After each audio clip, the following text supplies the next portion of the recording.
All right, everybody. Welcome to Beyond the Eye, a Spelljammer mini campaign. I've been wanting to do Spelljammer for a little bit, ever since they announced the book, and I've been waiting for them to release it because I've always liked the Spelljammer setting. But it's fun to finally get a chance to do something with it in modern 5e. So I thought a mini campaign would be the right way to get into it because, what with a living world and all that, it's hard to do everything at once sometimes. But we'll do a little mini campaign so that we can explore this part of the setting because we've blended it pretty seamlessly with the rest of the living world. So welcome to our new players, who are all streamers as well. You guys can introduce yourselves if you want. And we'll do, at the end, I'll let you guys tell people where they can find you if you want. But we have, with us, we have Glacy, we have Rika, and we have Jotun. You guys can say hi, you're unmuted. Oh, Okay. hello. That happens every stream, so don't worry. Greetings! I am Glacier. I am here on the request of Skeleton Lord here, so I have come. I have brought my wizard in tonight, my usual half-elf, because I am a one-trick pony. Well, So hopefully, nothing bad happens much. I don't know. Words elude me right now. I'm sorry. That's all right. That happens to me too sometimes. It's the whole not having a tongue as a skeleton thing. It's a little bit hard sometimes. But you guys can introduce yourself in order if you want. I won't force you to, but you can. Yeah. I can go next, I guess. So, yeah, this is the problem. Always, whenever I say you guys, I just kind of like, oh yeah, you guys can do it, and then nobody wants to go next, so I just have to like end up being like, all right, Rika, you have to go next now, okay? I shall go next. Sup, fam? It's Rika35, Rika for short. You may know me. I am usually a strawberry tiger, but tonight I'm a bunny girl. Nice. Heck yeah, druid bunny girl. That's it. All right, and last but not least, Hello everyone. Val hello, my standard greeting on my channel. I'm Jotun Red Wolf, but you can call me Joe. I have anglicized my name to make it easier for others. I am playing the half-elf warlock / fighter Adam Autumns. I'm excited to be here. all right. Okay. Do I have any bookkeeping? I don't think there's too much. For my people, my community, we have updated the World Anvil. So you can check out some of that. A bunch of new maps have been added, and I've updated some of the old ones. So if you want to look at Bleak Rock, it's now on the World Anvil. And I've also updated a lot of Eldranar. So if you want to take a look at those, then just the link is !lore in the chat, and that's the link. But I think that's all the bookkeeping I have to do for today. Some little updates because I had a moment. Assigned reading, yeah, that's your homework, guys. This is an arcane college, so that's your homework. All right, Bleak Rock, for those who aren't aware, is the arcane frontier. That's wizard cowboys. Ooh. All right. Now this is sheltered mage from Champort.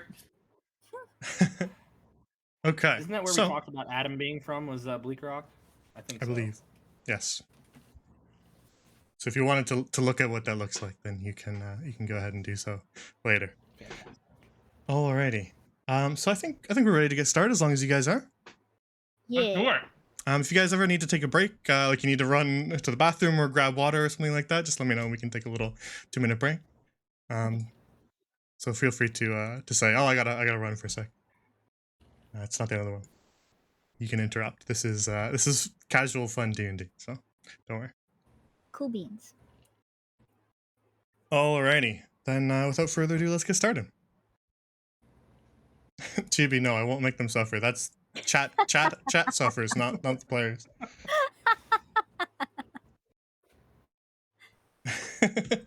Okay. All right, let's move over to our other screen here. Roll20 has been a little laggy for me today, but sometimes it just decides to do that, so we'll make do. Alright. Our adventure today begins at sea. Our party, our 3 members of our party, are all aboard a vessel, a ship sailing through the Sea of Cassis, in between the Glimmering Isles. In particular, they sail between Cael Hera, the land of the elves, and Bleakrock, the arcane frontier. And it is late at night. In fact, our party have just spent some time each in their hammocks below deck, grabbing a little bit of shut-eye on the journey. Yes, Tasty, you do know this map. It's our Glimmering Isles map. But, as they are about to learn, their vessel has gone a little bit off course. They have drifted a little bit further toward Sinjin's Eye than they've realized.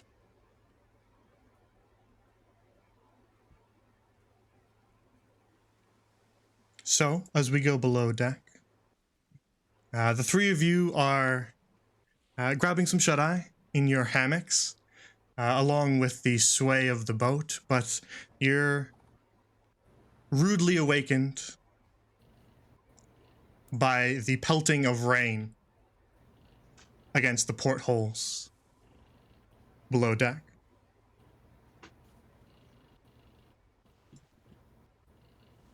And as you sit up in your hammocks and look around the dimly lit cabin, you can actually see water sloshing in between the panes of glass. As you glance... Go ahead. Oh, god damn it. Really? I knew this ship was a bad idea!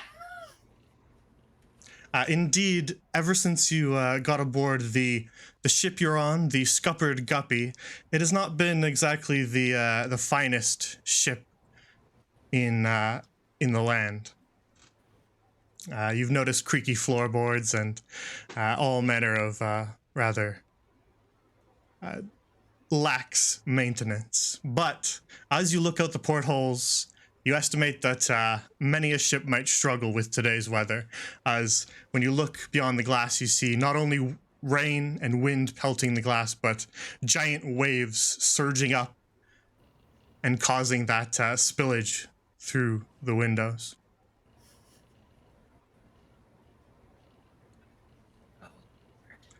And go ahead. I'm sorry. No, I was Where's just muttering to myself. Where's the captain's cabin in terms of where we're at? Is he further below, or he or she, or they below deck, or? The captain's cabin is sort of back of the ship, up the ladder. Okay. Up the stairs. Sorry. I think I want to go up on the stairs and engage the situation on the deck.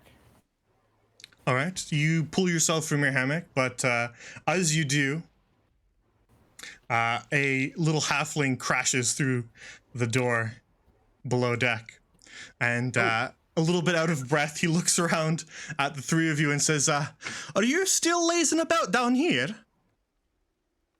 Come on, up and at him. We've got an emergency on our hands." Oh no. Well, this is a fine awakening. He kind of Up and at him. Let's go.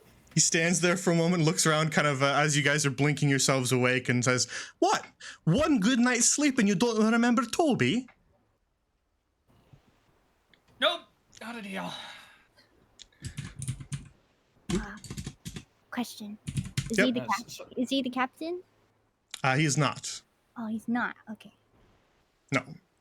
Who is he? Who is he? He's the helmsman. Helmsman. Okay. Helmsman. He says, "All right, Toby, you know I can't see well in the dark.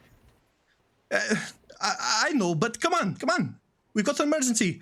Everybody's right. above deck. Come on." Okay. And he kind of gestures for you to follow him as he makes his way back out the door. At least he just takes the time to roll her shoulders and make sure that she is all awake. And as she watches the other two pass her, an owl materializes behind her and lands on her shoulder and pets the beak as she follows. Don't worry, there is an explanation to the owl. As you make your way back or towards the door here by Toby, he pokes his head back through the door and says, "You've all got your weapons and such, yeah?" Weapons? Yes. Aye. The situation above deck, we've got gastropods, Oh no. so I'd grab your weapons if I were you. Okay. I check Wait. to make sure I have my weapon. Gastropods. Oh. Calamari. Food at a time like this? Why not? Make best of the situation.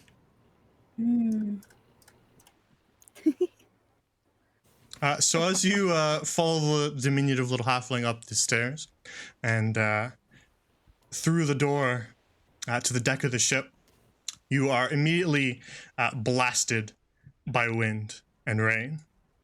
Oh no. I stand corrected. Escargot. Ah, no. I hold my hat to my head. This time the streamer is caught in the blurry zone. That's a new one. Uh-oh. That's not good. Sometimes maps don't load fast enough and then they look all blurry. But it doesn't usually happen to me. Interesting.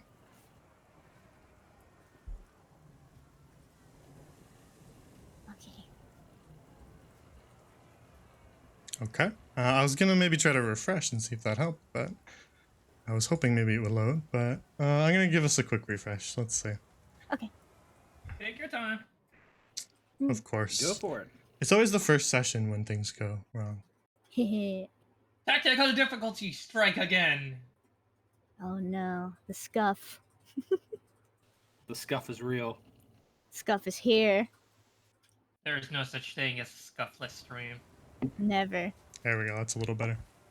Okay, cool. All right. So, as you make your way out the door above deck, your feet sort of lurch out from under you as you find that the ship not only is caught in a storm, but is caught in a massive, massive whirlpool.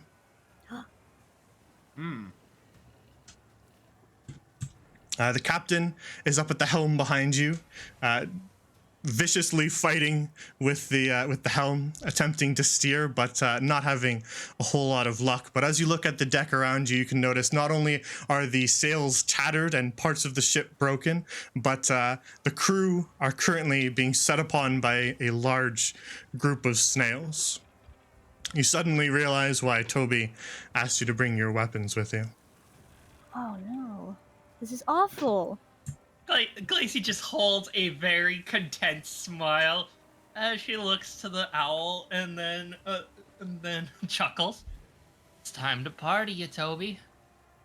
As the owl then floats up around her hand as it then reconfigures into her spellbook. Yay for Order So, of the Scribe. roll initiative.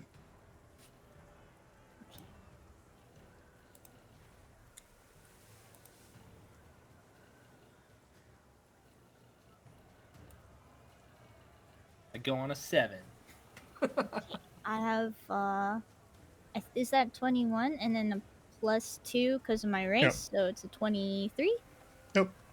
Okay, cool.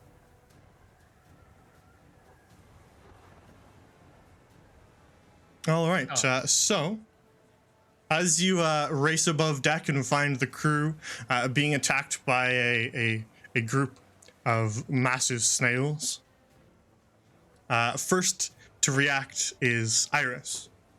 So, what would you like to do? Okay. Can I look and see how the others are doing? Yeah. Okay. You're looking for like how healthy they are, each of Yeah. the crew members. Yeah, because my number one priority is to check on the health of the crew. Very See well. how they're faring. Yeah. You look across at the crew and see that Hector, who's sort of a big burly human, is currently fighting sort of two gastropods at once, one on each side, and just kind of fending them off with his fists. He looks to be pretty healthy at this point. Bless you. Jolene, another crew member, is also being set upon by two gastropods, though she seems to be just trying to dodge around them rather than doing any real fighting. You can see kind of like a bit of a bruise up near her eyebrow, but other than that, the halfling is okay. On the far side of the deck, you can just kind of see the outline of Robert, who is another halfling. He's been kind of knocked onto his butt by a gastropod and is kind of scooting backwards towards the railing of the ship. Oh no. Though not knocked unconscious, he is still very much alive. Okay. And again, the captain is up behind you, desperately trying to steer the ship.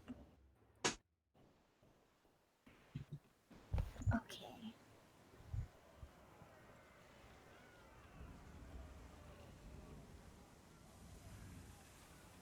Let's see. I'm just looking at my Yeah, spells. take your time. Take your time. Yeah, sorry guys. It's all good. Let's see. How far away is Robard?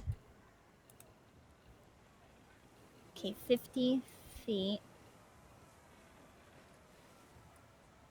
Let's see.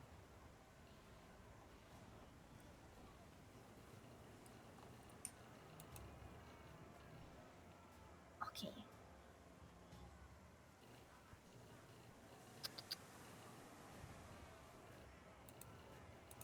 Okay, I don't think I want to move, so Farrell?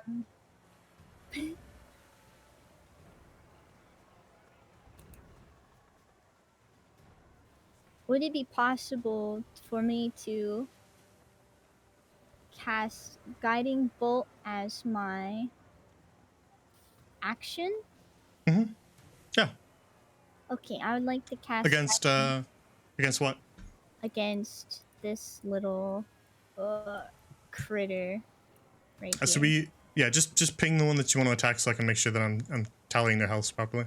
How do you ping? Oh wait, I have to be Left click. You hold down left click on the one that you want. This critter right here is causing Robard some issues.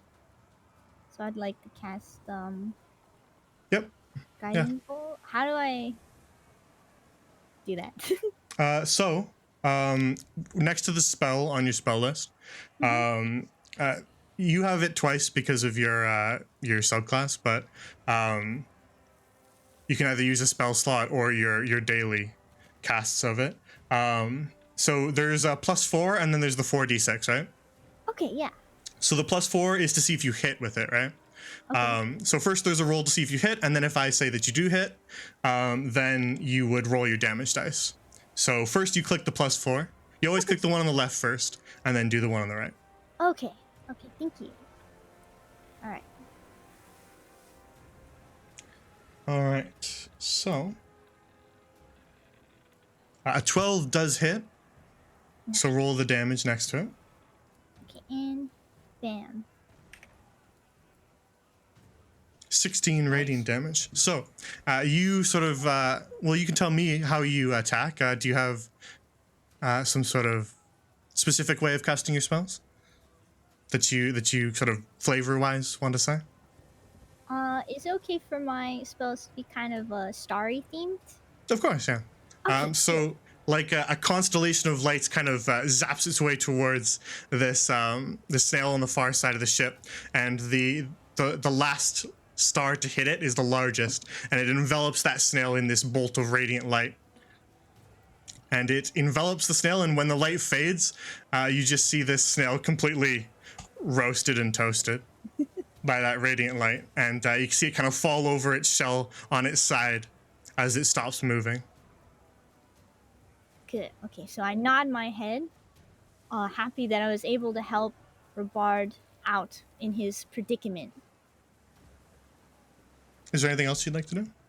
Oh, that's right. I get a bonus action, right? Yeah, so you can cast a bonus. You can do a bonus action, and that can be a spell as long as it isn't the same thing. You can't do a leveled spell or 2 leveled spells on one turn. I don't think you have any cantrip bonus actions, so you probably won't be able to cast 2 spells on one turn. Yeah. But you still have all your movement if you want to move. You can do it whenever on your turn, right? Okay, I will at least position myself. I'd like to position myself here to try to get a better view of everything. Very well. Okay, so I can just move myself. Yeah, go for it. Okay. Yeah, I let you guys track your own movement and stuff like that, so don't worry. Just Alright, move. so- I trust you guys. If you're 5 feet off, I don't care that much. It's all good. Yeah, so you reposition so that you can see around the mast and get a good view on some of the other snails as they assault the crew of the Scuppered Guppy. And if that is the end of your turn, Iris, if there's nothing else you'd like to do, then we will move to the next creature.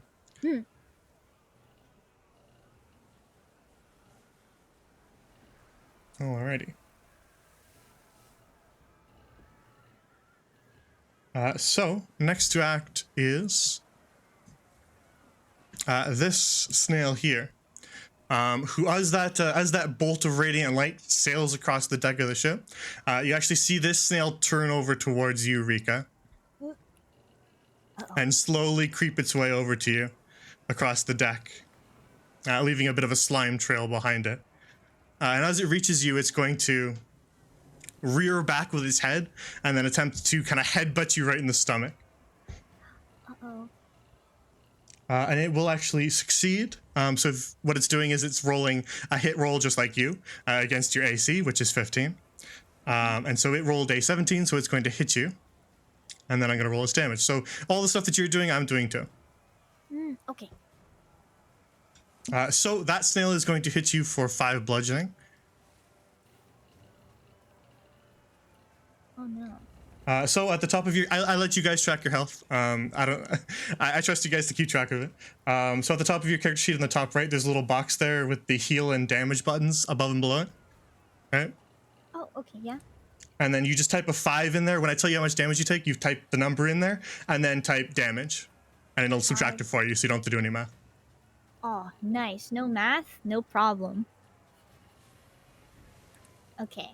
And then likewise, if you're healing that much health, then you just hit the heal button above it, and that will heal you Okay. instead. So yeah, D&D Beyond is useful because it minimizes the amount of math you have to do. Gotcha. That's why we like it. So that'll be the end of that snail's turn, which brings us to Glacey's turn. All right. The rest of the crew is still being attacked by snails, but now so is Iris, Glacey. Your side seems to be pretty clear. What would you like to do? There was no damage, right, to the one attacking Iris, correct? It is perfectly healthy, yes. Good. I cast a third or the second level Psionic Snowball Swarm. All right.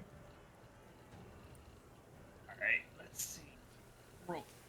Oh, it doesn't have to roll. It's a Dex DC. Dex 14. Is that spell on your character sheet? Yep. Oh, for some reason I loaded yours up earlier today and it just didn't have any of your spells. But now it does. Weird. All right, I'll make a Dex roll. Dex not the strong suit of a snail, as you might imagine. It fails that. It fails that, so it takes. Oh shit, wrong button. You want me to re-roll that on Beyond 20, or just take that on? What'd you do wrong? Sorry. I accidentally hit it on D&D Beyond, and it's 12, so I didn't know if you wanted to take it there or just want me to forward it to. Oh no, it did. Never mind. It If you rolled it on D&D Beyond, that's where you should roll it. So you're all good. So it did 12 damage. All right. You see, as this Iris, as the snail in front of you has just struck you in the stomach, and as you're kind of reeling from the attack, it's suddenly pelted by the side by a swarm of snowballs, and you see actually part of its skin start to kind of freeze and crack as it takes that damage. Now a little bit wounded, but still alive. God damn it! Lacey glares. She is out for blood.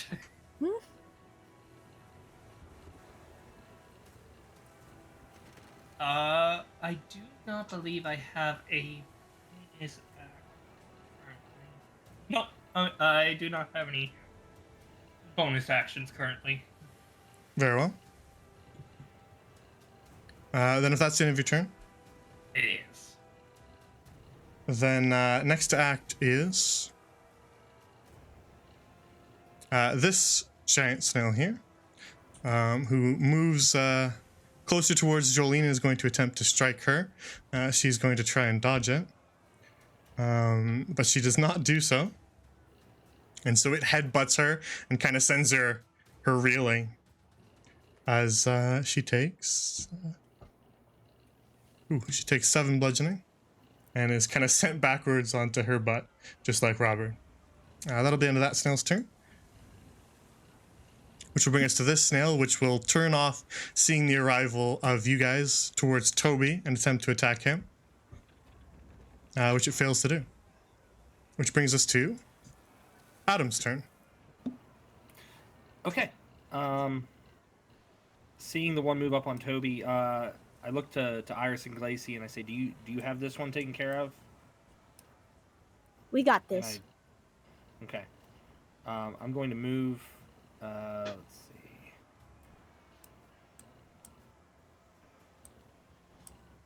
see. Move over to here if I can. Yeah, you would have to kind of move around the mast a little bit, but yeah, I'm you can figuring move. that. Yeah. These are slow snails. They don't have an AI. I didn't figure they'd be like like hyper snails, like turbo. And I'm going to run my finger over the edge of my goggles and activate a magic glyph, and I'm going to Eldritch Blast the this one here. All right. Because if I hit, I can push him 10 feet away. All right. Let's go ahead and give that a shot. That is a dirty 20. That'll hit. Thanks. Okay, and damage is 6 points of damage, and it gets pushed 10 feet away in a straight line. So, DM, if you want to determine the straight line of the 10 feet, we'll go back or just 1, straight. 2. About Okay. that far. So yeah, there's no save on there. It just does it, right? Yes, that's correct. All right. As long as I hit it with the Eldritch Blast, it pushes them back. Then, as the bolt of light hits the snail, kind of square in the shell, it sends it flying, and it kind of hits the side of the railing, and then knocks it clean over as it spirals off into the ocean beyond, and disappears under the waves.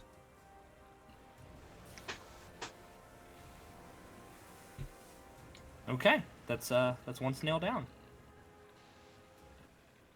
Anything else? and that'll be my turn. I've already used part of my movement. I don't know if you allow movement, attack, and then follow up movement to full movement, but Yeah, of I'm course. okay where I'm at right there. Yeah, you can split up your movement. You can split up your movement however you want. Well, if that's the case, I will go right here center, so that way I've got a sight on all the other ones in case anyone else gets like bombarded or if more come up, so I get a good view of the ship itself. Very well. And that's it. All right. Next act is this snail, which creeps towards Hector. And Hector kind of turned to watch you blast that one over the railing. And so this one kind of creeps up behind him and attempts to attack him while he's looking at you, Adam. And it is going to hit him from behind for 5 bludgeoning. And that'll be its turn. Which brings us back to Iris. Okay. Alright, after being basically sucker punched in the stomach by the snail. Indeed, knocked a little bit of wind out of you, but you're all right. Okay, I am going to move away from said snail. Let's see. I will move.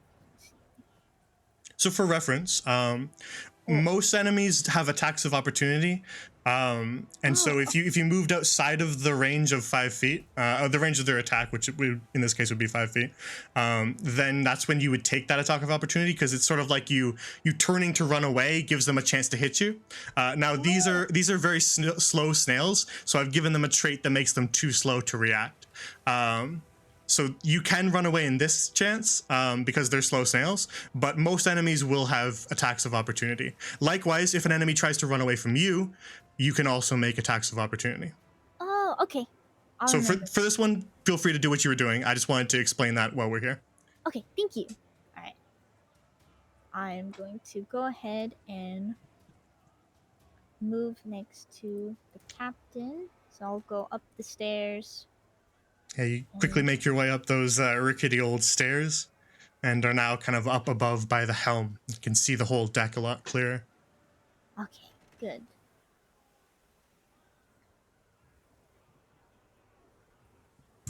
Now that I am away from the mean old snail, can I talk to the captain? Yeah, Is that a thing? she's kind of like wrestling with the wheel. She's a halfling too, so she's rather short, but the wheel almost seems built for halflings since half the crew are halflings.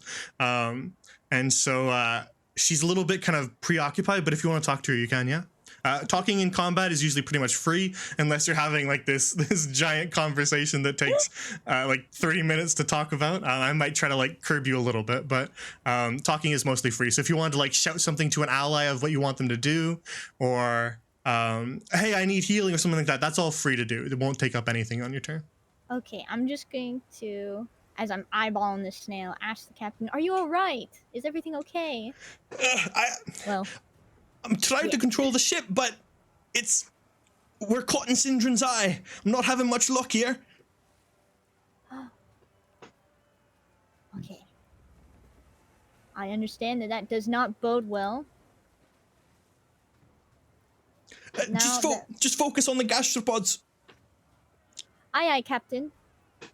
I'm going to then. Let's see.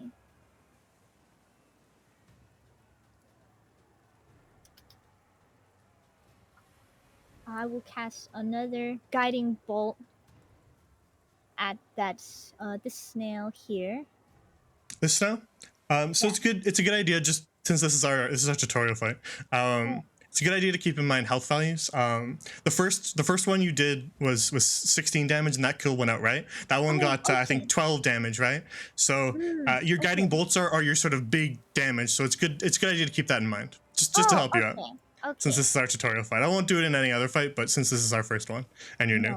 Okay, I appreciate this tutorial fight. So that's typically why most spellcasters pick like a cantrip that does damage, because that's your picking something off that's already hurt kind of spell, you know? Oh, that's right. I can use a cantrip. Oops. Yeah, because spell slots are your limited resources for the day, so it's often a good idea to try to save them if you don't think you're gonna need to do that much damage, right? Gotcha. Okay, so Something to keep in mind. I'll keep that in mind. I won't stop you from casting a spell, but I wanted to add that just since you have less D&D experience. Okay, thanks. I appreciate it. Okay. It's all good. No. Backtrack on that. Create bonfire. I don't know how well that will do since it's storming so much, but It is magical fire, so you won't be harmed by the rain that much. okay. I'll go for it. I'm going to cast create bonfire on the snail. This one right here. Yeah, so spells like that, where that box that you clicked last time to roll to see if you hit, this spell in particular is a save spell, right? So instead of you rolling to see if you hit, instead the enemy rolls to see if they can dodge it out of the way, right? Oh, okay. So a lot of like AoE spells tend to be that kind of thing. Those are pretty useful if an enemy's right up in your face, because when an enemy's right up in your face, if you're using anything ranged, you get disadvantage on it because they're right in front of you. Whereas a save spell like that, you wouldn't get disadvantage on because it's the enemy dodging it, not you trying to hit. So those are really good ones for up close combat, if you're trying to cast spells up close. And this is actually a particularly good one because snails are not fast, so they're not very dexterous. Yeah. All right, it fails that save, so then you roll the damage dice next to it. So basically, anytime you see that DC 12, that's your spell save, so I'm rolling those rolls. Okay. And then I'm seeing if I beat that DC. Oh, okay. Okay, I rolled a 1. Ouch. Ouch. And the downside of spells that don't have modifiers is that you can roll ones. So it takes 1 point of damage. You see kind of a half-hearted fire crackle under it for just a second before it the slime maybe puts it out.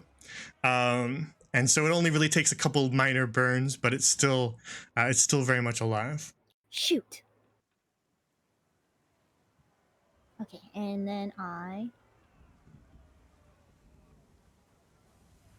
will end my turn. Very well. Then that'll bring us to the snail that you just burned. And it is going to kind of slowly creep its way up those stairs.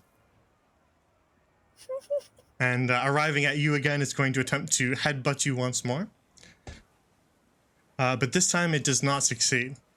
It rolls lower than your AC, so maybe this time you block it with the shield. You're ready for the sucker punch headbutt, and this time it only hits your shield. I'm ready for you this time. And so that'll be the end of the snail's turn, which brings us to Glacy. Alrighty. Since Snow didn't do it, and Iris, you good? Don't worry, I got it. Alright. Lacey locks on to the one Hector is, and instead of ice, she raises her book up, which floats as little balls of flame orbit as I cast Scorching Ray. Very well. Let's see. Does it hit? Are you Oh, right. scorching raying This one. the first one against this one?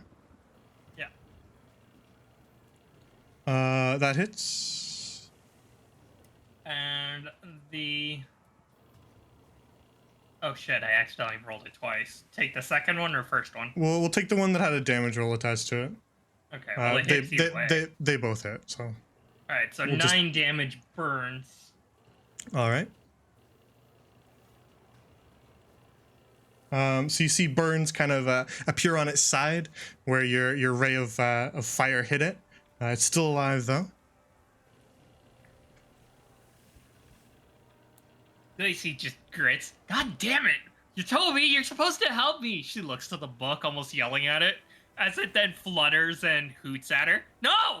Don't give me that crap, you're the spell book! It is Scorching Ray, so you get 2 more. Oh, right. So, 2 more points of damage. 6? You have to And roll 8. to hit. You have to roll to hit for each of them. Oh, okay. Then roll 2 hits. All right, 1 more hit. You can also split them up as well. Then that's 2 more hits. So if you're just both going against the guy near Hector, then just roll 2 damage rolls, and we'll use those. All right. Ignore those first two. Yeah, we'll ignore them. 1 and 2. All right. Then the first one slams into the snail and burns it, and then 2 more follow it. The snail survives the first one, but the second 2 just completely immolate it, and now it is just a little pile of ash with a shell sitting on top of it. See, doesn't it work better when you throw more fire on it? She looks at the book as the book snaps closed at her ear. Don't give me that. Blah. We'll talk later.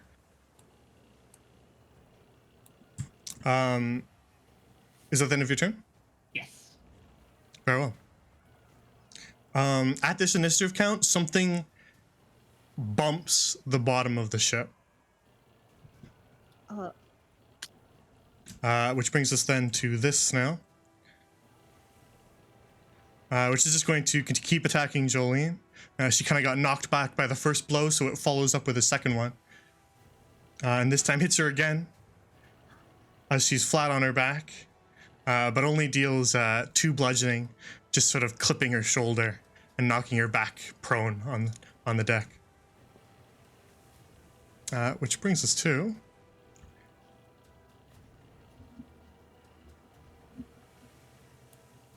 Adam. Okay.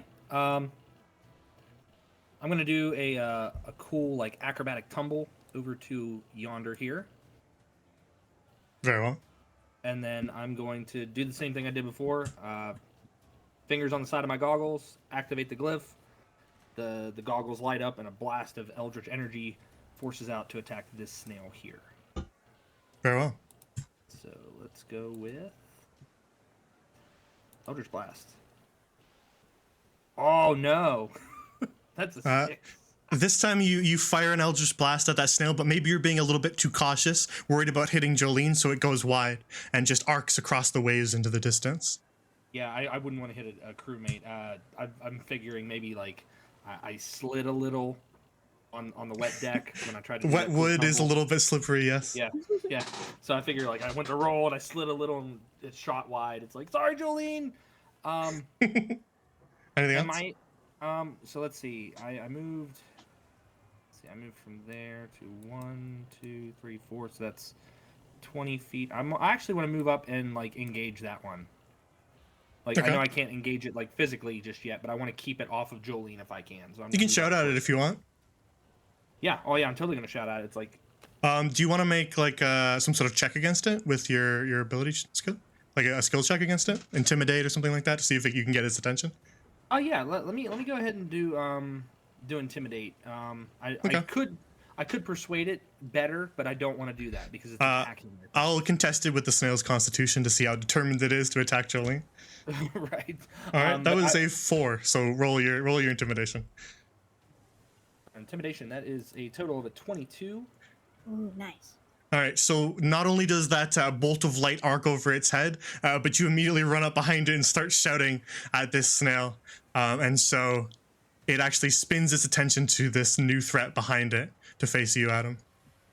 Like face someone your own size, you overgrown escargot. That's the person who's attacking the water. You didn't see that. So Look, I understand that we're in a dire situation and we're in a giant water current whirlpool, but that doesn't mean that it's going to respond to a tiny laser. As much as I like blowing stuff up to solve my problems, I highly doubt a couple million gallons of water or potentially millions of liters is going to give a shit. Just saying, have fun. And save that one, I'm hungry. that brings us back to Iris's turn. That snail's creeped its way kind of to the top of those stairs, leaving a long trail down behind it, and you just blocked its blow with your shield, so now you're in the perfect position to retaliate. What do you do? Okay. I'm going to first shout at my other 2 teammates and tell them to focus. And then my attention to the snail. I have a scimitar equipped. You So I do? can use that, right? Yeah, so the range of the scimitar is 5 feet. So anything that's basically in a square that's touching your portrait, so these kind of squares, diagonal included, can be attacked with your scimitar. Okay, cool. So you just find it in your actions. If you're in your spell list, you may have to go back to actions, and then just the same thing that you did with your guiding bolt. You roll to see if you hit. Then if I say yes, then you roll to see how much damage you do. Okay, so I'm going to take a swing at this now. Nice. Okay, I rolled a 24. I'm assuming Yeah, that's so really good. the green means that it's a nat 20. Oh, nice. So what that essentially does is it doubles the damage dice that you're going to roll. So on the right there, it may actually do this for you. D&D Beyond's a little bit inconsistent with it, but it may do it for you. We'll see. You just roll the damage dice, but you see how it's 1d6 plus 2? Mm-hmm. Technically, you're going to be rolling 2d6 plus 2. Oh, okay. So just click the thing on the right and we'll see what D&D Beyond does. It's a little inconsistent sometimes. Okay. So, boop. It rolls once. So if we look at that roll, that was just rolling 1d6, and that gave you a 5 because you rolled a 3 plus your modifier of 2. So what you can do is in the bottom left there, if it doesn't roll something for you and you want to roll it, you see that little dice symbol in the bottom left on your character sheet? Yeah. Click it and it'll expand into all of your dice for D&D. Well, okay, wait. You can right click it. I'll right click it. Oh wait, where is it? On D&D Beyond, on your character sheet, in the bottom left, there's a little like D20 symbol. Oh yeah, I see. If you click that, that'll expand into all the different dice you can use. So if I ever ask you to roll something random, like let's say you're going fishing and I roll to see what you catch, I might just be like roll a D10 or something, right? That's where you can do that. So you just click which one you want, which in this case is going to be a D6. Click it once, it'll show a little 1 next to it. So that's just 1 D6, and then you just click roll, and that'll roll that dice alone without any modifiers. Okay. That's how you do little custom rolls if I ever ask you to do something like that. Oh, okay. So then, do I? So if it ever doesn't roll that extra damage, then now we're going to roll another D6. And so click the roll, and go for it. Okay, and that one's a 3. So then now it's a 5 plus a 3 Okay. for your crit. So that does extra damage, basically. A natural 20 when it glows green like that means that you're dealing extra damage because you've done a critical hit. For some reason, every session 1, there's always a nat 20. Nice. It's just like it's first session luck or something like that. Nice hit, Iris. Nice hit. But with your scimitar, right after you block that strike, you find that weak point and you just cut the snail's head clean off. And the head rolls back down the stairs and the body just collapses. Dinner! And that's for headbutting me. So that was really only your action. You still have movement and anything else you want to do. Okay. Let's see. Okay. Oh, I still have an action? Your attack would be your action. Oh, okay. Attack would be action. Gotcha. Yeah. Next to pretty much everything in your character sheet, it'll often say. So you can see where your scimitar is. Right above that, it actually just says that's listing your actions. Oh, okay. Nice. All right. Okay, so I can still move. Yep, and you can move past this snail back down the stairs if you want. You just kind of step around it. Okay, cool. I am going to move past the snail over to this one here, so I can keep an eye on the rest of the crew, just in case anyone needs healing. And then I'm gonna end my turn. Very well. So that would have brought us to the snail that Iris was fighting, but that one's dead, which brings us right back to Glacy. All right. I'm gonna do something a little over dramatic, but I think it's worthy. Before I begin, I just have to remember ritual casting requires that there's an empty slot for that spell yet, or can I just continue casting? Ritual casting would mean that if you would use a spell slot unless you take the 10 minutes to do it. So a ritual cast means that you can avoid using a spell slot if you take 10 minutes to cast it ritually. Otherwise, you just have to cast it normally, which consumes a spell slot. Okay, because I have a single use ability once per long rest called Yeah. Awaken Spellbook, which speeds up ritual casting to normal cast speed. I see. Okay. So that's why I was wondering, like, do I need a spell speed empty to cast it, or just go for it? Because I've used up all my level 2 slots. You would use the resource that you have once per day. That's what you would Okay. consume, but not the spell slot, because it's speeding up ritual casting. Then I use a Awakened. I'm gonna put it in the chat so you can read it. Yep. And I ritual cast Awakened ritual cast Scorching Ray again against the last living snail. Well, Scorching Ray is not a ritual spell. Not okay. Ritual spells will have that little R next to them on your spell list. Oh, Likewise, concentration spells will have a little C next to them in a diamond beside the name of it. Ritual spells are like things like Identify and stuff like that. Things that take that 10 minutes to cast to avoid using up spell slots, you can pop that Awakened Spellbook to avoid that, is the idea. and I'm gonna back off on that, and I But it has your Awakened Spellbook does have other features. yeah, I'm looking at what my other. Also, while you're looking at other things, just for everybody's reference, for the most part, I'm pretty lax unless you're like in the middle of like a very serious boss fight. For the most part, I'm relatively lax about if you do something on your turn and you haven't ended your turn yet and you're like, wait, that's a terrible idea. I'll let you undo it. For the most part, I'm pretty relaxed about that. As long as you haven't ended your turn and we haven't moved on to another creature or another party member, then I'll let you undo it. If you've made a roll already, I probably won't let you undo it, but if you just like moved somewhere and then was like, wait, no, that's stupid, you can move back. Okay, I see a thing I can do with my spellbook. I use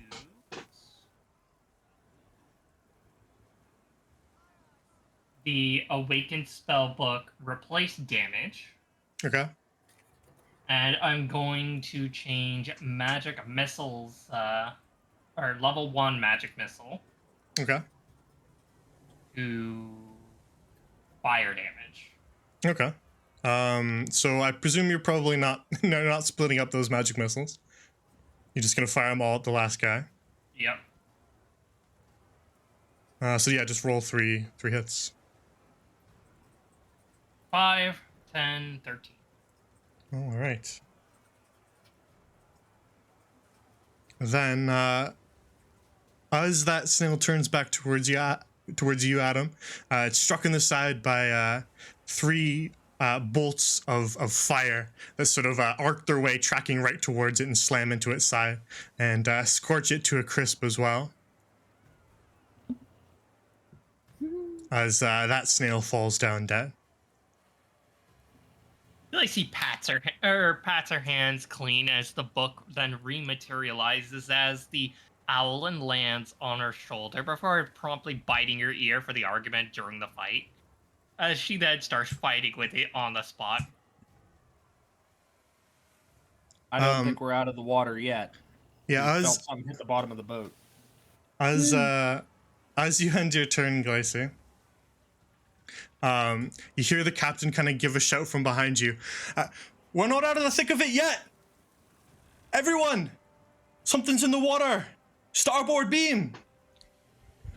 And you see, at first, what looks like a wave off to this side of the ship here. But then you notice that it's a little bit taller than a wave, and as the water cascades off of it, the head of a massive creature emerges. Oh. That's a small little. Oh, there we go. Nope, it's massive now. A massive sea serpent arcs its head up out of the water, water pouring off of the side of it as it leans in over top of the ship. Baby. And so, Glacier, since you ended your turn, it's actually this fellow's turn. Uh-oh. And first of all is going to...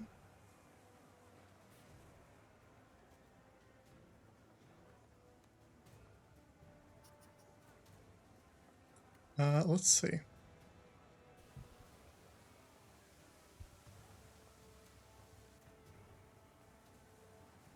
It's going to turn its head kind of towards Hector, Adam, Jolene, this direction here. And then it kind of slowly opens its massive maw.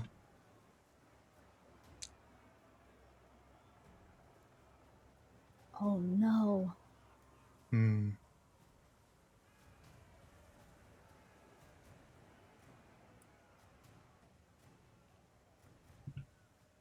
Ooh, not quite that far. There we go. And as it opens its maw, it breathes this massive cloud of steam across a whole section of the ship. And so, Adam, make a con save for me. Con save? I'm gonna roll Jolene and Hector's con saves as well. All right, Hector fails. So does Got an Jolene. That is also a failure, so all three of you fail.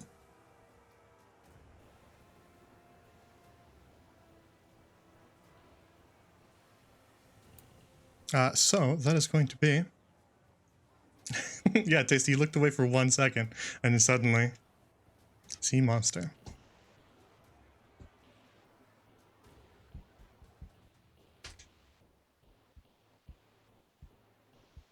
It's going to be 22 fire damage for all of these three.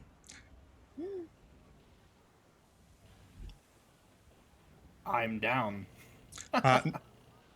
Then, so is Jolene, and Hector's barely surviving. But as you are struck by this massive gust of steam, you feel kind of these scalding burns across your entire body, and collapse to the deck of the ship.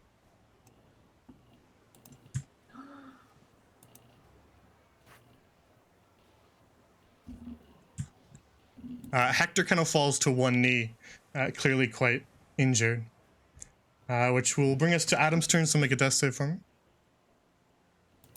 Okay. Let's...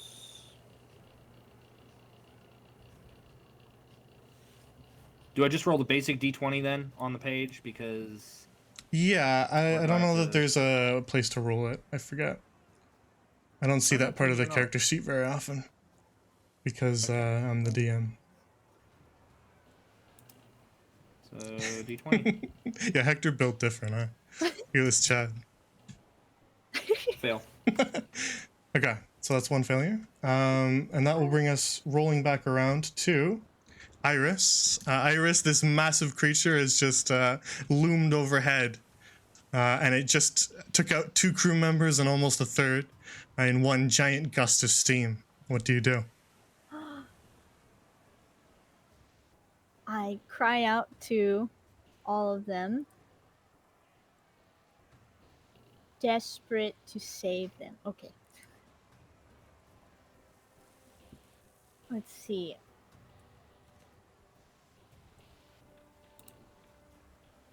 I have a question though about the starry form. Yeah. How exactly does that work?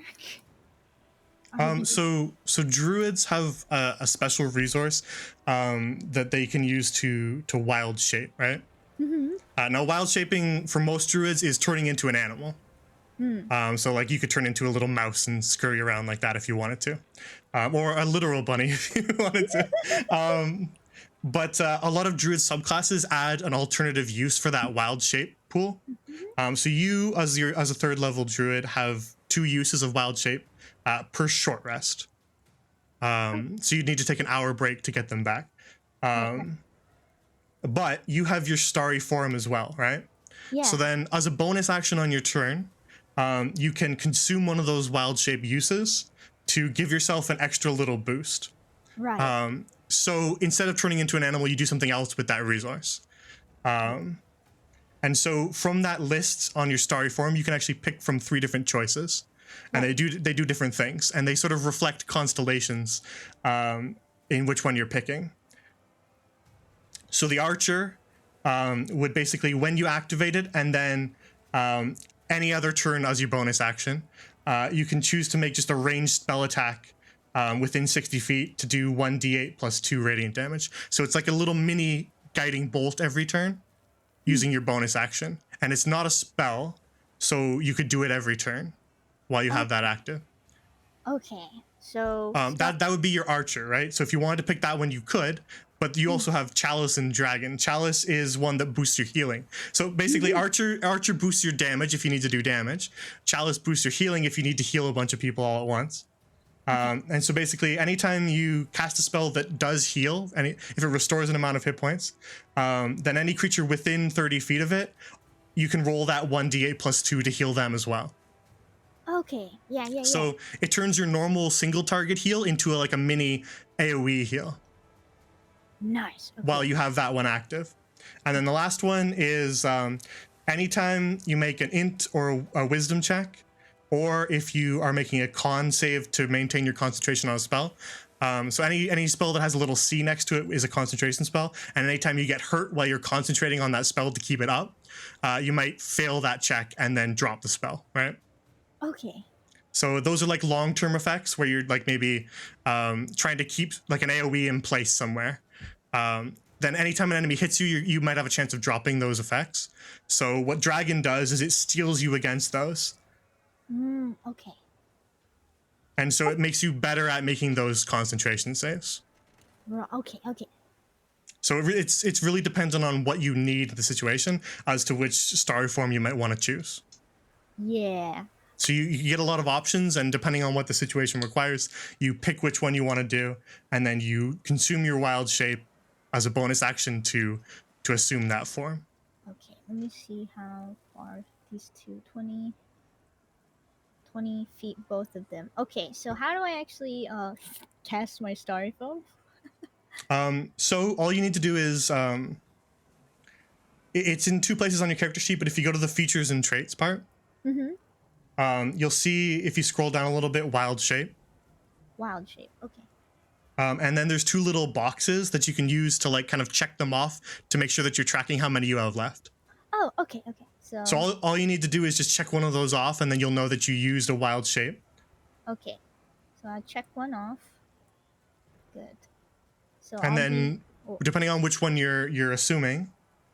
Okay, I'll be using starry form, and I'll be assuming the chalice one. Okay. Then actually in your action section, they give you a little D8 to roll there, so that you don't have to manually do it. You can just use the you can use that same damage roll, and we'll just consider it healing. Okay. So you would still do your normal healing spell, but after you do that healing spell, anyone who's within 30 feet of that person, you do just roll that second little roll over there under your starry form archer, and we'll heal the people around you for that much too. Okay, so I have to cast a healing spell. Okay, I would like to cast Healing Word on Adam. Very well. Okay, and then I don't have to roll. So you roll to see how much. You don't have to roll to see if you hit with healing spells. They just work. Okay. As long as you're in the range, they just work. So you roll to see how much you heal. Okay, it says 1d4 plus 2. Does that mean I have to roll twice, or is that... The plus is how much like your natural skills add to that roll. So like you're casting a healing spell, and then you're adding 2 to no matter what you roll. Is the idea? Okay, gotcha. So if you rolled a 1, you technically have a 3, but if you rolled a 4, then you'd have a 6, right? So no matter what, you're always getting at least 3 hit points on any roll of that, right? Because you're always going to have 1 at least plus 2. Okay. All right, so I just go ahead and roll now. Yeah, so you would roll to see how much you heal when you cast it on Adam, right? So you would roll that, and then Adam can restore that many hit points. So Adam can restore 4 hit points on his character sheet, which stops him from making death saves and has him coughing and spluttering awake, prone on the deck of the ship. Okay, and Thank then, you, Iris. Thank you. And then now we can also then go and measure the people within 30 feet. Okay, and then I would like to then heal Jolene. I believe, let me double check the wording. Chalice is... Yeah, so you can pick another creature within 30 feet. And that creature can be yourself as well, just so you know. Okay, yeah. Okay, And technically you are in range, so if you wanted to heal yourself, you could, but you can heal Jolene. I will heal Jolene. So then you roll that d8 plus 2, and then we'll just consider it healing. Okay, so do I just click it and it'll go? Yeah, just click it. You don't need to see if you hit, just because it's just a roll. Okay. It uses the same amount of dice and modifiers, so it's an easy way to just roll that healing. Okay. And then All right, so then Jolene wakes up with 5 hit points as well. And she's also lying kind of flat on her back, staring up at the sky. But still alive. Ooh, okay.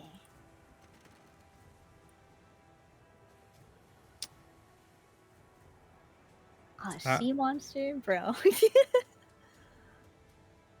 Okay, so I use all that stuff.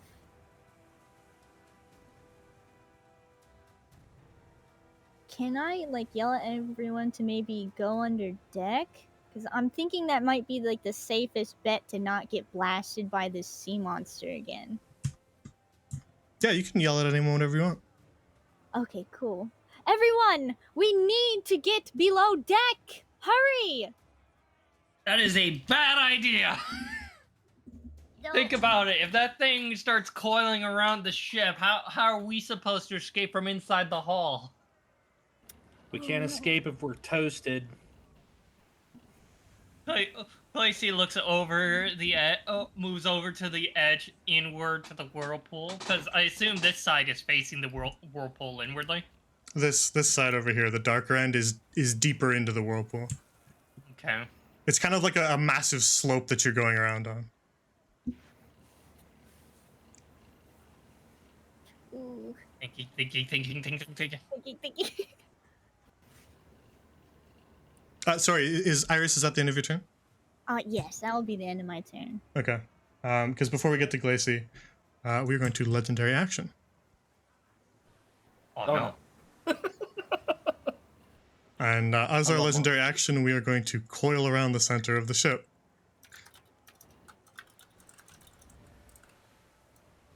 So from the far side, a massive tail sprouts up on the other side of the ship, and begins to wrap over top towards the head, and then kind of pulls down hard, and you can hear all of the wood groaning and creaking under the stress as the giant serpent coils itself around your little boat. Glacy, did you have to give it ideas? Do you Yeah, it heard honestly you. think It that heard this you. little sloop is going to not be coiled around? Are you kidding me? Just Glacy then looks around. I wish to make a perception check for any oil barrels. Oil barrels. Ships usually carry oil on them to lubricate ships. They'd be below deck. Damn it! Be a bit of a process to get to them. Is there any lanterns? No, wouldn't be big enough. Damn it! Not at this point, no. No cannons on the ship that I could see. Oh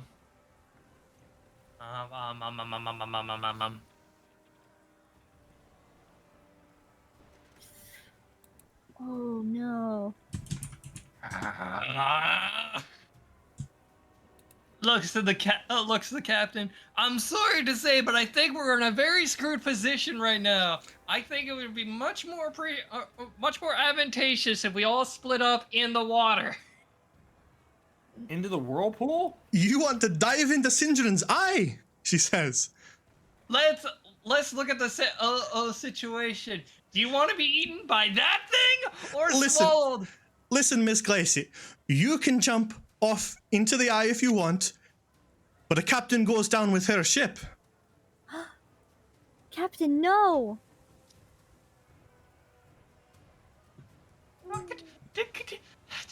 You have my permission to dive We'll overboard. handle this, Captain. Glacy, focus fire on the focus fire on the coil. Maybe you can get it uncoiled. Glacy then groans as she then. Don't have any. Do I have any more? I have magic missile or. I gotta do a simple firebolt towards the coils to at least do something. Okay. Roll to hit That hits. and rolling for damage. Nice. 7. All right. There's a tiny little burn on its scales, but it's a hardy creature. Oh no. Iris, you wanted to go down and get down there? Grab a few oil barrels before this thing creaks through. Oil barrels? Well, let's think about it this way. What happens when you bring oil to fire? Points to the burn. Okay, I see what you mean.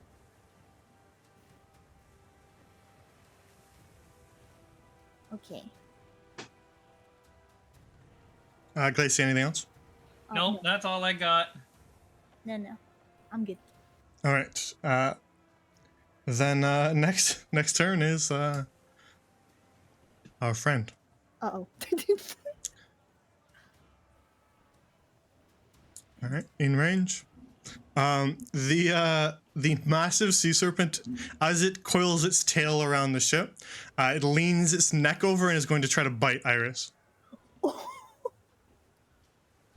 So let's roll the hit. What's it doing again? Just run that by me It's gonna again. try to bite her. Oh, It is attempting to grab Iris in its mouth.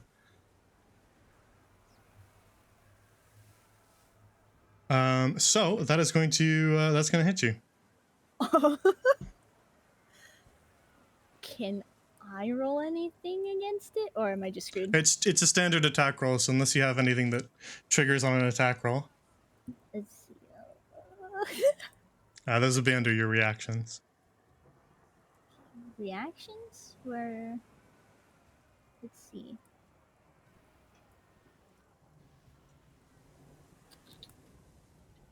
All right. Oh, I have no idea. I'm screwed, guys. So the giant serpent slams down onto the ship and grabs at Iris, kind of catching you around the side. But before it kind of bites down too hard, it begins to pull back, just trying to grab you up from off the ship. And it actually succeeds in doing so, Iris. So it's going to cause you 24 points of damage. Piercing as some of the smaller teeth kind of sink into your side. And then it is actually just going to see that you're kind of not sufficient enough for meat. You're a tiny little limsa, and it's just going to toss you off into the water behind it. Oh my gosh. Well, I'm gone. No.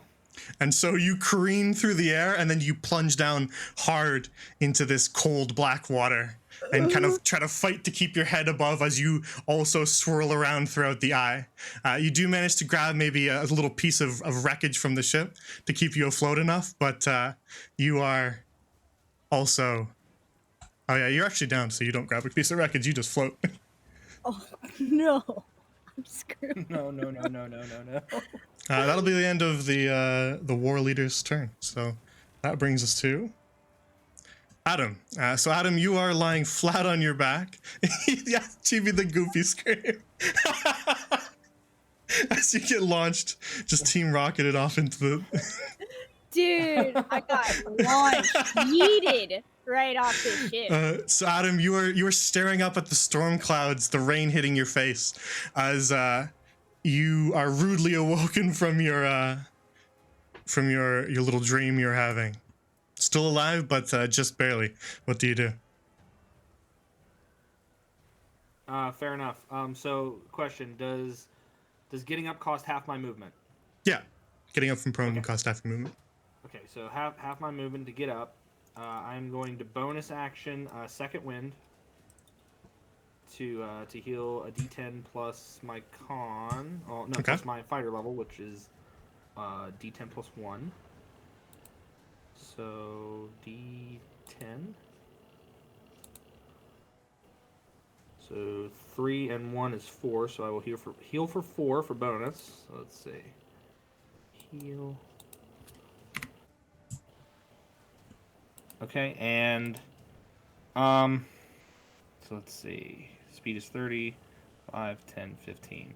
I can't jump into the water to get to Iris, but I will move here. Or attempt to no, I can move here. And I'm going to fully lift my goggles, and I'm just going to let my my magic course through. And I'm going to cast let's see, Guiding Bolt. Very well.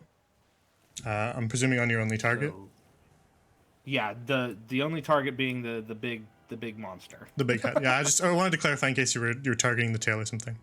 No, I need to hit it in the face. I don't want it to try to snap at my friend Right. again. Then go for it. That is a total of 23. Yep, that is. For 18 radiant damage. Very well. You kind of fire a bolt of light off towards its head and kind of hit it in the side of the cheek, and it reels back a little bit just from the sting. But it still is pretty unwounded.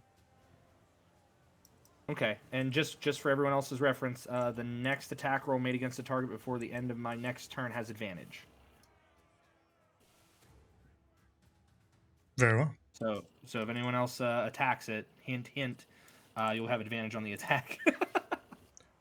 So Iris, Yeah. make sure that on your character sheet you're tracking your health. Oh, that's right. I gotta. Right now it's pretty easy to track because you just subtract all of it. Oh, nice. And it's important to do that because when you lose all of the health that you have on your character sheet, it'll bring up a new little bubble that tracks your death saves. Oh, And so okay. I wanted to teach you this while you're here. Oh, cool. We might as well do it while you're rolling them. So it'll bring up those kind of 6 bubbles there. Yeah, I see him. And so every time we come back to your turn when you are out of hit points, so long as you are at 0 hit points, every time it starts your turn, you'll make a death save. And what that is it is just a D20. So that'll be like the top one on those bottom left rolls. Okay. And then all you have to do is beat a 10. Meet or beat a 10. Okay. Come on. Get me back up. So you got an 11, which counts towards 1 success. So on those little bubbles where it says success, you'll fill in a success on that, right? Okay, so 1 success. Okay, cool. I see it. So basically every time we come back to your turn when you're at 0 hit points, you roll another one, right? And so if you get to 3 successes before you get to 3 failures, then you stabilize and you no longer have to keep making them. You don't wake up, but you no longer have to keep making them. Okay, cool. And so you can be left alone for as long as it'll take. You won't die of your wounds. But if you roll 3 failures before you roll 3 successes, then you just outright die. Hey, I'm screwed. Oh, okay. Yeah, you leave our mortal coil and they need to revivify you to bring you back. Wicked sick. So it's sort of like a downed state, and someone can cast any sort of healing spell to bring you back from that death save state, because you're not technically dead when you're downed. Gotcha. Okay.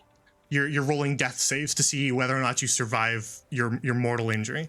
So you can pull through on your own, but any amount of healing will immediately give you all 3 successes and bring you back to that amount of healing, like you did with Adam. Yeah. Okay. Like I And did all with it Adam. takes is 1 hit point, right? All you need is that 1 hit point to get you back alive. In addition to that, when you're rolling death saves, nat 1s and nat 20s affect it. A nat 1 counts as 2 failures, a nat 20 just instantly stabilizes you. Don't jinx it. I gotta get back up. Knock on wood. I got this. So that's how that system works. Okay.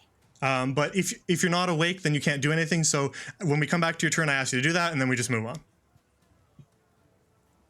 Okay. So 1 success, and we roll back around to the initiative count in which the war leader used its legendary action to coil, and so this time it is going to tighten its grip using that successive legendary action, and you see the boards of the deck start to splinter. It's now collapsed the railing and is starting to splinter in towards the center of the ship as it tightens its grip around your scuppered guppy. But that'll be its legendary action, which brings us to Glacey's turn. Lacey just move 1, 2, 6. As far as I can move, 30 feet. Mm-hmm. Yep.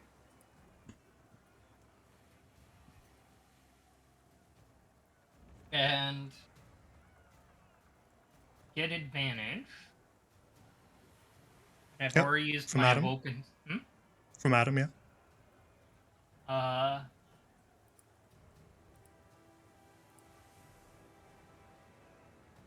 I do firebolt for a hit, or do I just auto hit with missile on magic missile?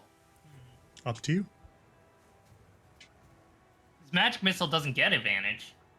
It auto hits. It'll just auto hit now. So you won't benefit from the advantage, but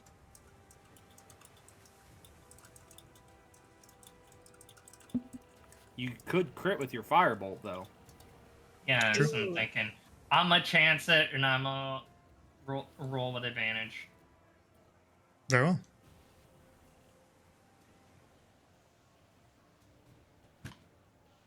Your advantage sucks. Did you? Your dice suck. How did you roll that? Out Out of curiosity. Yeah. Did you shift click it in D&D Beyond? When you're on roll 20, Yeah. or excuse me, D&D Beyond, if you right click a number that is a hit, you can see that you can have it roll with advantage, flat, or disadvantage. Yeah. Okay. I was just checking to make sure that you're doing the usual way because it just looked a little different to me, but that's all right. Yeah. All right. But that 9 definitely didn't hit it. No, it did not. So the firebolt arcs off into the storm, eventually put out by the waves, as you do not manage to strike the serpent's head. Anything else? Nope. Very well. All right, friend. What should we do this turn? Legendary action, that'll keep going, so we don't need to do that. Should we just do another bite? Who's in range? In range. Also in range. Not quite. All right. You both are just the same, so Glacey, odds or evens? Evens. All right. Well, that is even, so we're gonna bite Glacey. Oh no! You were as close as Hector, so when you're in the same distance and the creature is not a mastermind genius, then it's just gonna pick randomly. So it will pick you, Glacey. So it's gonna roll to hit. What's your AC? Wait! I react! Yeah, you react with Shield. what? Shoot shield? So you're what, a 12, and that adds 5. plus 5. Will that be enough? Let me double check. What is your modifier, friend? Ooh. Yikes. That is 17. That is actually not going to be enough because it rolled a 24. Oof. But Lacey just holds her shield as much as he can as it crushes down on the bubble. But yeah, I like the image of that, so we're gonna do a little rule of cool here. As it lunges in with its giant neck towards you, Glacey, you quickly get a little bit of a shield up, and it bites down hard on the shield, and then the shield kind of cracks around you, and so it really only gets that kind of first hard bite on the shield. And so I'm actually gonna reduce the damage a little bit for you, since I think that's pretty cool. Just imagine the whole teeth piercing through the holes. I'm not sure. I'm not sure the reduced damage is gonna matter, but I'll reduce it for the sake of the cool. Because it's biting you. It's biting you regardless.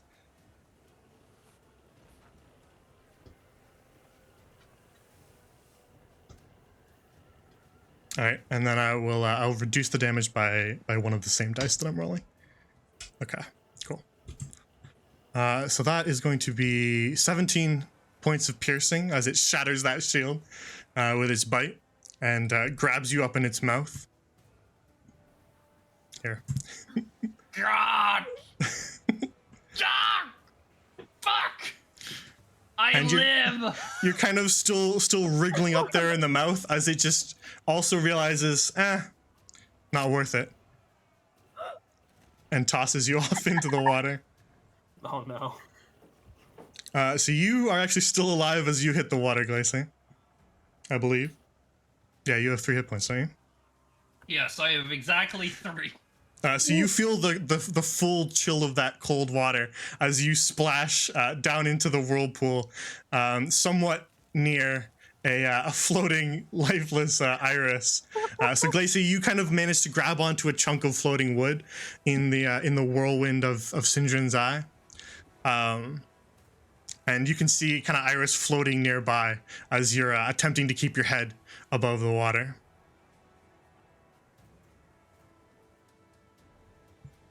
Which will bring us to Adam's turn.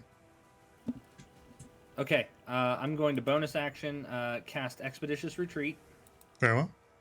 which will allow me to move at an incredible pace when I cast a spell, and then use a bonus action on each of my turn. I can use a bonus action on each of my turns to take the dash action. So I don't think it counts on this turn since I've already used the bonus action. I'm going to move here, and then I'm going to jump off into the water. Okay. To try to rescue my friend. So that's 5 feet. Can I make an acrobatics check or an athletics check to see how far I jump off of the boat so I'm not like, right next to it? Or... Yeah, go for it. You dive off. Okay. Both are about the same. I think I'm gonna go with acrobatics. I'm gonna do an acrobatics check. Yeah, go for it. That's an 11. It's not horrible. It's just a dive off of a ship. It's not that complex of a maneuver. I'll say you succeed. Okay. And just off the side, probably like here or Yeah, where? you can. I would say pick an area kind of within 10 to 15 feet, sort of. Yeah, wherever you want to dive. Okay, 10 to 15 feet from where I am. Okay, so I want to. Let's see. 1, 2. Can I go here? Yep. Okay, so I'm gonna dive off there, and then that would be 15 feet. So would I have that movement since I don't have a swimming speed, or would I just swim the rest of the 15? You just jumped that, so you still have the movement. I'll let you still move. Okay. Since that was falling with style. Right. It was following his style exactly. So it's all good. So I need to move. Let's see. I don't have a swim speed, so it's 15 feet. So I'm going to go to here. I'm going to swim to there. Because I want to stay away from the sea serpent if I can. But I need to get to Iris and Glacy, especially Iris. Because Iris is, from what we can tell, not moving in the water. Yeah, she's floating still, but she's not moving too much. It's just kind of like starfish up in the water. All right. Well, that would. Okay. So I can double move then, because I cast as a bonus action, right? Mm-hmm. Yeah, you can dash. Okay. And for the sake of this, I won't involve swimming rules. It's an emergency situation. We won't bother with swimming. Okay. Then I'm gonna go to there. Okay. That's as far as I go. You're also kind of half falling because you're going down a slope too. So yeah. I'll say you can make it. Okay, so I'm swimming. I'm swimming hard. I've been on the sea before. This isn't difficult. Yeah, well, you got your sea legs, and you're a good swimmer. You're a strong swimmer. So that's as far as I go, and I'm trying to call out Glacy, Iris. Glacy waves. I can't really move because it's not my turn, but I wanted to attempt to bring the debris towards Iris to at least get her somewhat flirtatious. Yeah, you can do that on you can do that on your turn. Adam, that ends that's my pretty turn much then. everything. So Yeah. that'll roll us right back around to Iris. So make another save for me. Okay. And bam. What'd you get? A 9. Oh no. So that would be a failure. Oh no. And so you check one box on your failure. Okay. So you're 1 and 1. It takes One and a decent amount of turns for you to just naturally die of your wound. So it's not the most stressful thing in the world unless you all of a sudden roll a nat 1 and then you're like, oh. Oh. But yeah, so you have 1 failure, 1 success. You're holding on, but just kind of your face is above water and you're still getting tossed around by the waves. Oof. So that'll be the end of your turn, which brings us to, I believe that's the legendary action of the war leader. And so it is going to continue crunching down hard on the ship. This time, that's the second time that we've activated the squeeze, and so this time it just shatters the ship completely in half. Oh no. As it just squeezes down hard, and the ship just sort of goes off in 2 directions, twisting in half and turning onto its side, and it just sort of tosses Hector, Jolene, Robert, Toby all off into the water, and you just kind of in the distance only really get a bit of the captain as the whole second half, the back of the stern of the ship just sort of collapses in off to the side. And that'll bring us to Glacey's turn. You hear that loud crack as the entire ship splits in two. Glacy had then started swimming over with the debris, trying to dodge any splinters that were coming their way. Oh shit, I flipped. Yeah, that was me. As I move beside Iris to at least pull her up on the debris. Yeah, you pull her up kind of so that her upper shoulders are kind of up on the wood so that she's not as much in danger of rolling over face down in the water. Pretty much. But whistles to Adam. All right, Adam, you're kind of aware of where they are, even though there's giant waves everywhere. You hear them shouting and whistling, and you know where they are. Okay. Which will bring us to the war leader's turn, and it's going to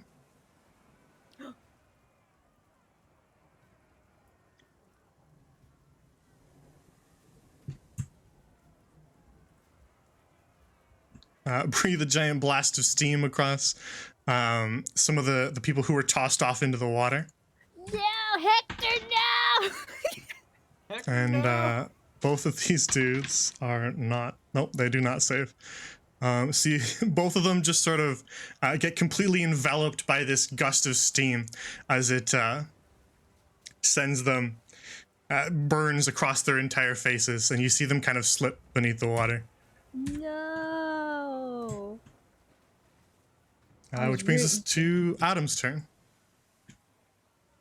Okay, I am. I'm gonna bonus action dash to get to them, so I'm here. And then I'm going to try to assist Glacy in getting Iris onto a piece of debris, and I hold on to both of them. And am I able to try to swim with them? It would be difficult because of the fact that you would be pulling 2 people, plus fighting a whirlpool, so it would be very difficult. Okay. I would still like to try because that's all that we can do right now. Okay. we don't have a ship to get back onto. I would have you make a strength check, and it will be incredibly difficult. Okay. Do you want it at disadvantage, or you just want to make it a difficult DC? I just have a high DC. Okay. Let's try.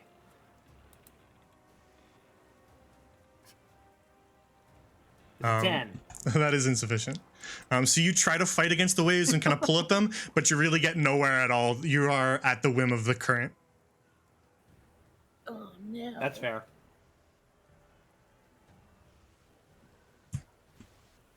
Anything else? Let's see. I've already used my bonus action. I've used my action.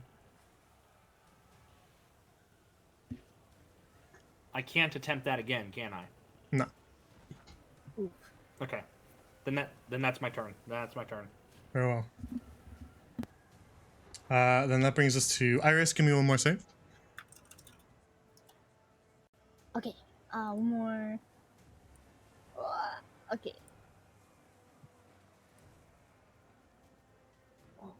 That No. was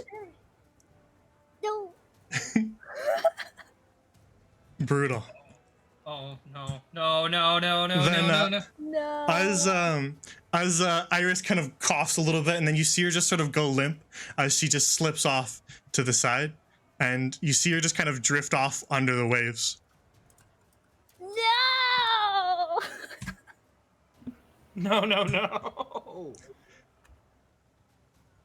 No. So you don't manage to hang on to her as she slips off into the black abyss of Sinjin's Eye. Flare down! No. What cruel luck, dude. Well, And that will time- be the end of her turn, which brings us to Glancing. Actually, no, that brings us to our legendary action, sorry. I was going to do it actually before Iris, but I forgot, so we'll do it now. The whirlpool pulls you guys 30 feet in. So now it's Glace's turn. Glacier looks to the bottom, looks behind him at the whirlpool, and there's thinking thing before looking to Adam.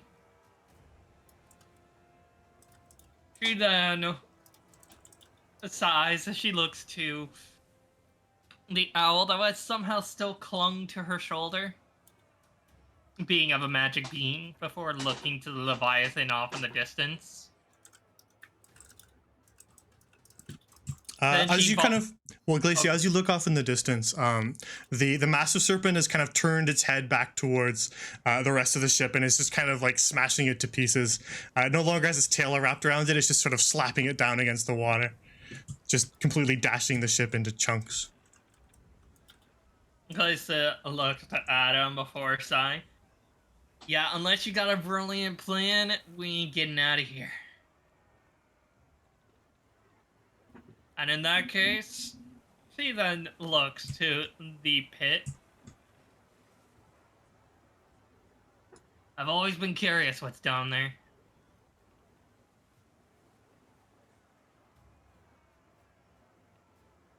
You can swim off in that direction if you wish. It's not fighting the current, so. I go with the current down into the bowels of the whirlpool. Very well. On its turn, the war leader kind of dips back down below the waves, and you kind of see it submerge itself as it chases after the rest of the crew. Which brings us to Adam. I'm going to do everything in my power to try to swim to where Iris would have drifted off to. So that I would don't know that she. I don't. yeah, know that would involve gone. swimming down underwater. Yeah, I understand. I'm going to attempt. Yeah, that. I just wanted to make sure. Yeah, so whatever I have to do, you tell me what check I need to make, DM. So you fully submerge your head down under that inky black water. It sends chills through you as the water is quite cold and you're kind of swirled around by the currents. And now there's tons of shrapnel getting thrown around in the water as you attempt to swim down from the remains of the scuppered guppy.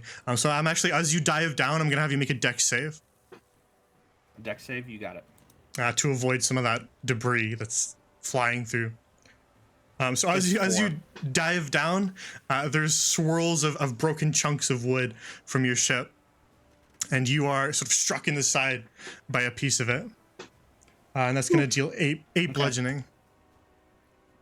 All right, that drops me to 0 again.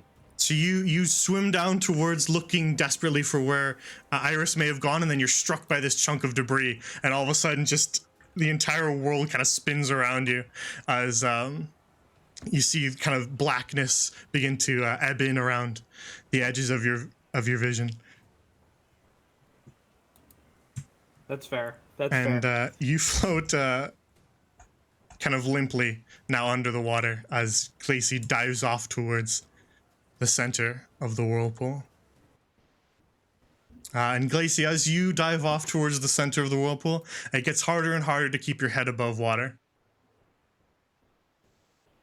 As the slope of this giant cyclone begins to get steeper and steeper, and soon you're just almost falling through the air.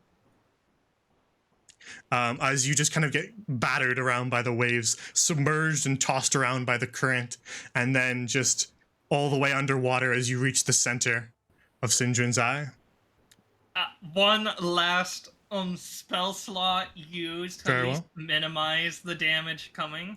Sure, very well. Glacy takes one last deep breath of where she could before slamming her hand against her chest as mage armor casts around her body as she is plunged deep into the open air, an open chasm. Very well. So now all three of you are underwater. Adam, the world around you kind of spins and blurs. Glacy, you are cast off into just basically nothing. The water around you is pitch black and you just can't see anything around you. And Iris, as you sort of slip away from life, you begin to like dream. You have sort of hallucinations as you slip away from this mortal coil. No. And so all three of you are swirled downwards deep under the water as you're all pulled towards the center of Sinjin's Eye. And you are swallowed up by that murky black water as the vortex pulls you in. Your bodies are battered by wreckage and remains from the scuppered guppy. You're pulled deeper and deeper. Glacy, your lungs screaming for air. The rest of you quite unconscious. Just a little longer. And as the world around you begins to fade to black nothingness, your oxygen-starved brain begins seeing brilliant lights swirl all around you in the water. Glacy, you witness this. Adam and Iris, you dream it somehow. And you're pulled deeper and deeper into the eye. But as you are, the dark waters refract millions of stars. And then you see it, Glacy. Somewhere deep down in the water,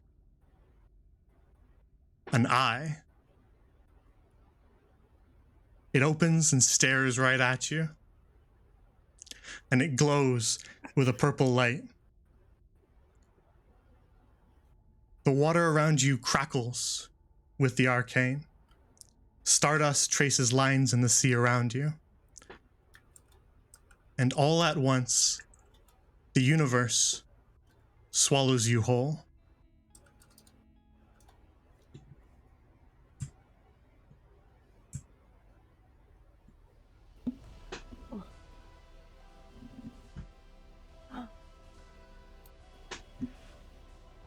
Oh, dang. The light is so brilliant that it blinds you. Stars spinning off in every direction. But as it fades, you find yourselves no longer in an endless black ocean, but instead adrift in a sea of stars.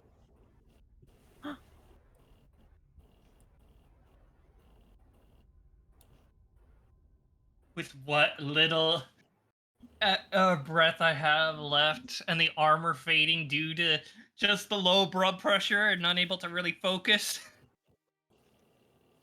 just takes it all in. You only get to witness it for just a few seconds, Glacy, before everything goes black as you lose consciousness.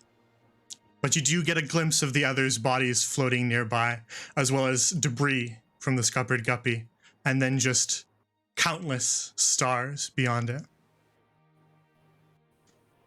And then your life also leaves you.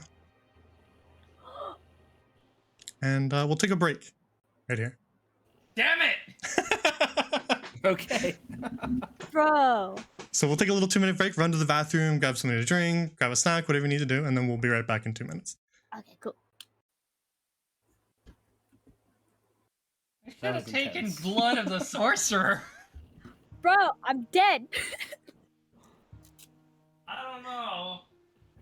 It's awfully long to keep your body around. Oh my gosh, dude. Alright, I'm gonna run to the bathroom now that we got this little break. BRB.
Hello, chat. How are you guys doing? 7. 7 cheese damage?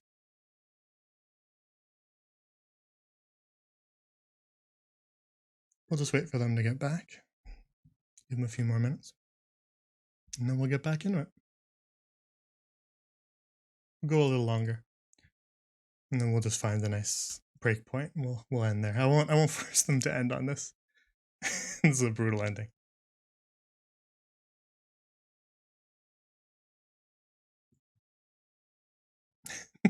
Yeah, it is a skeleton. You're correct.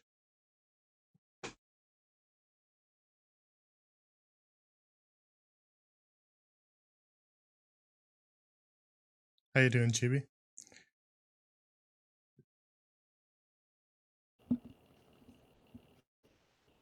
I have Chibi, that's- returned. Chibi, that's why I told you to go watch Rika's stream in the Discord. Because she was doing the character live, Okay, I'm back. doing the art. Huh? Nothing. I was just talking to chat. Oh.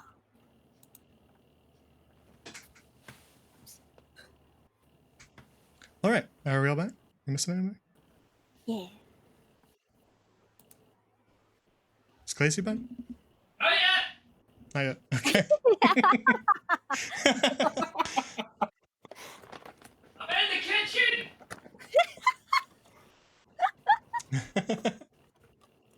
We're dead. There's no kitchens when we're dead. Shut the fuck up! I want my chocolate!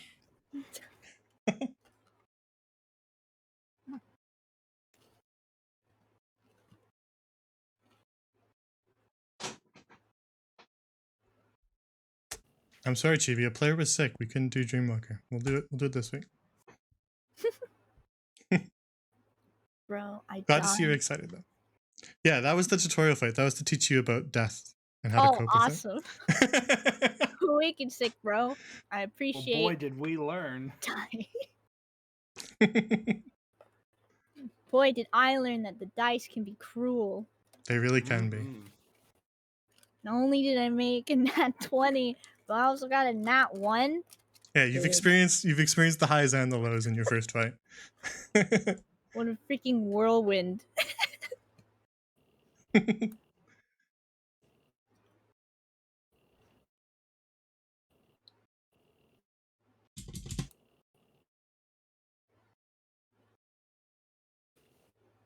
I was confident I was going to make it through that too.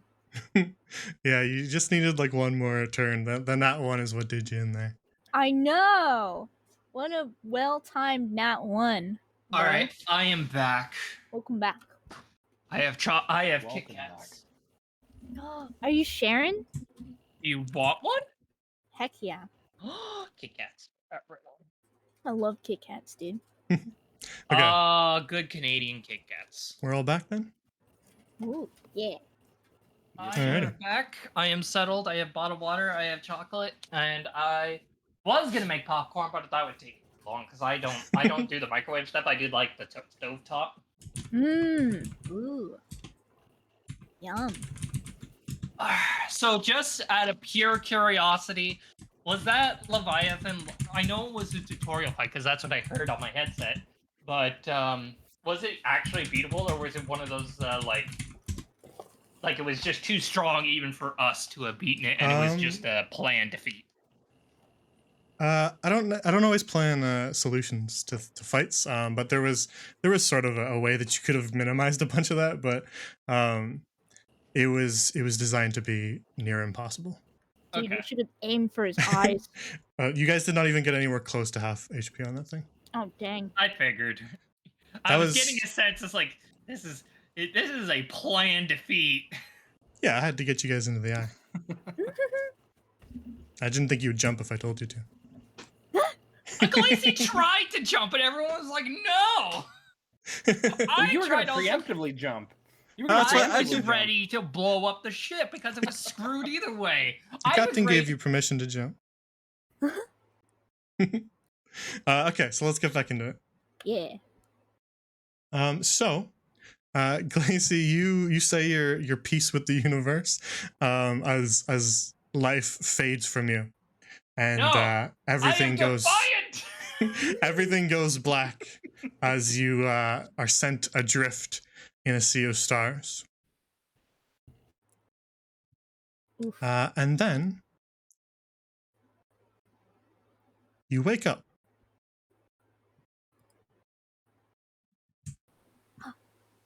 You have no idea how much time has passed, but suddenly you are staring upwards at the sky again. All three of you, including Iris. And Iris, as you wake up, you sort of feel this strange energy coursing through you. And you can see these sort of sparks almost emitting from your body as all of your wounds are just kind of slowly healed as this light courses across you. And as you look around at your surroundings, kind of lying back in the on the deck of a ship on wood, you find yourself in rather strange surroundings, surrounded by some strange individuals. Okay. I'm going to watch for a second as my wounds are being healed, like turning my hands over, just in disbelief. And then I'm going to, not really asking anyone in general, just ask, where are we? What? As you kind of look up at the people surrounding you, you notice nearest to you, Iris, is a gnomish woman who is holding this sort of scroll that she's unfurled in her hands. And as you're kind of sitting up, and as that light passes across you, the scroll is also disintegrating into light as she kind of holds it. Ooh. And then you look around and you see your companions, Glacy and Adam, also lying flat on their backs on the ship. But standing over you, nearest to you, Glacy, is a hippopotamus, one might say. But he's dressed in the finest of vestments and even has a little pipe in his mouth that he is smoking and a little monocle up perched on his eye. And he just kind of stands over the three of you and says, "Well now, had a good nap then?" Lacey sits up painfully and just sort of stares at the hippo. Totally off topic, but might I get a hit of that pipe? Because apparently might be way too out of it, so I might need some ground to go full circle with that.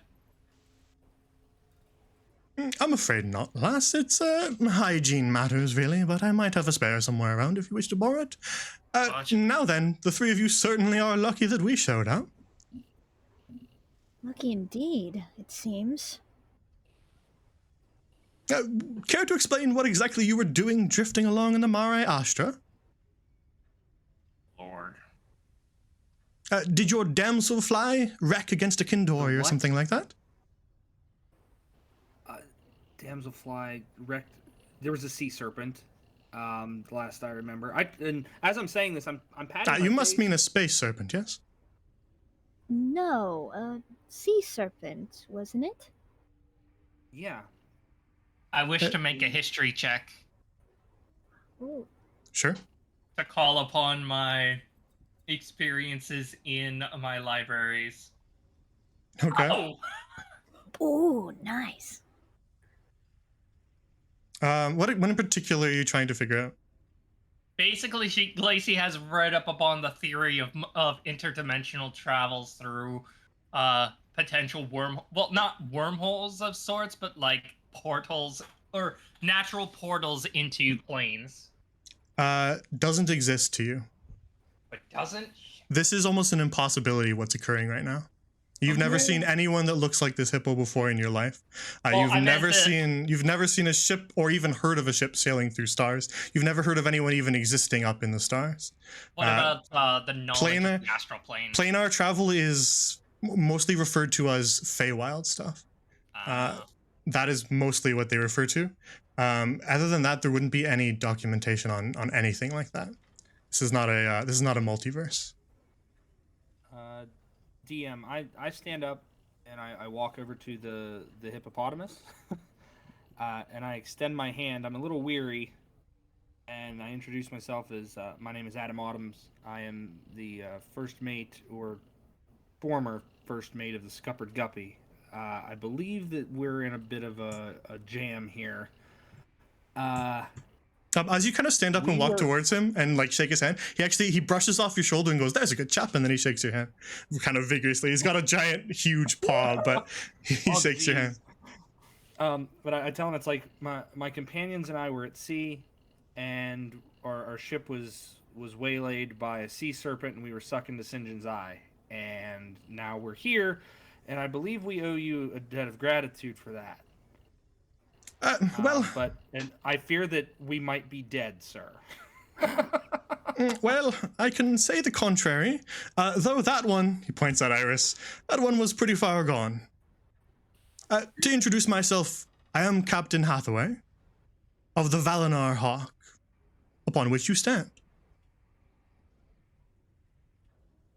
Like sitting. Hathaway, I myself am in your debt for bringing back my crew member from the brink of death and saving us, all of us. Well, we can speak of debts at another time. First, we only wish to see if you're all right. We did have to use a rather valuable scroll on your friend there. Do you know how much those cost? I'm afraid I do not, but I will work to endeavor to pay that back to you, however I can. There's a good chap. To introduce my crew, that there is my first mate. He points at the gnomish woman. Miss Kalia Katachan. And that there is our cabin girl, Chansey. And your two companions are? Oh, and I motion to Glacy first to introduce themselves, and then I motion to Iris because I figure Iris needs some time to recover.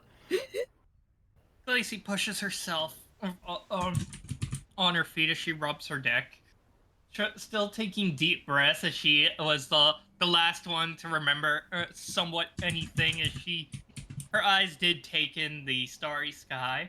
The owl did finally materialize once she was conscious enough. As it hooted at her, she eventually looks to Captain Hathaway and slightly coughs herself. Glacy Esmeralda Lavondane at your service. More of I hired the ship that we were on to help with getting to port so I can do some more educational exploration. But it seems that, well, she peered up at the sky as she then moves over to the edge of the ship and peers over. It seems we have tripped into a rather fortunate situation for new learning to be had. Sindrin's Eye, you said? Aye. Yeah, yes, sir. That's correct. Well, you're sure you didn't hit your head? Nope. I've been hit in the head many times, sir, but this I can assure you, we were not where we are now. One of you can make in the sea. one of you can make a perception check. Ooh. How do you make a perception check? So on your character sheet, this is a good time to teach you, so we'll have Iris do it. On your character sheet, you know that long box in the middle? Long box in the middle. Yeah, I see it. It lists all the skills that you can do, checks that you can make to try to accomplish something, and then the independent modifiers for each of those. They're listed alphabetical, so it's pretty easy to find them.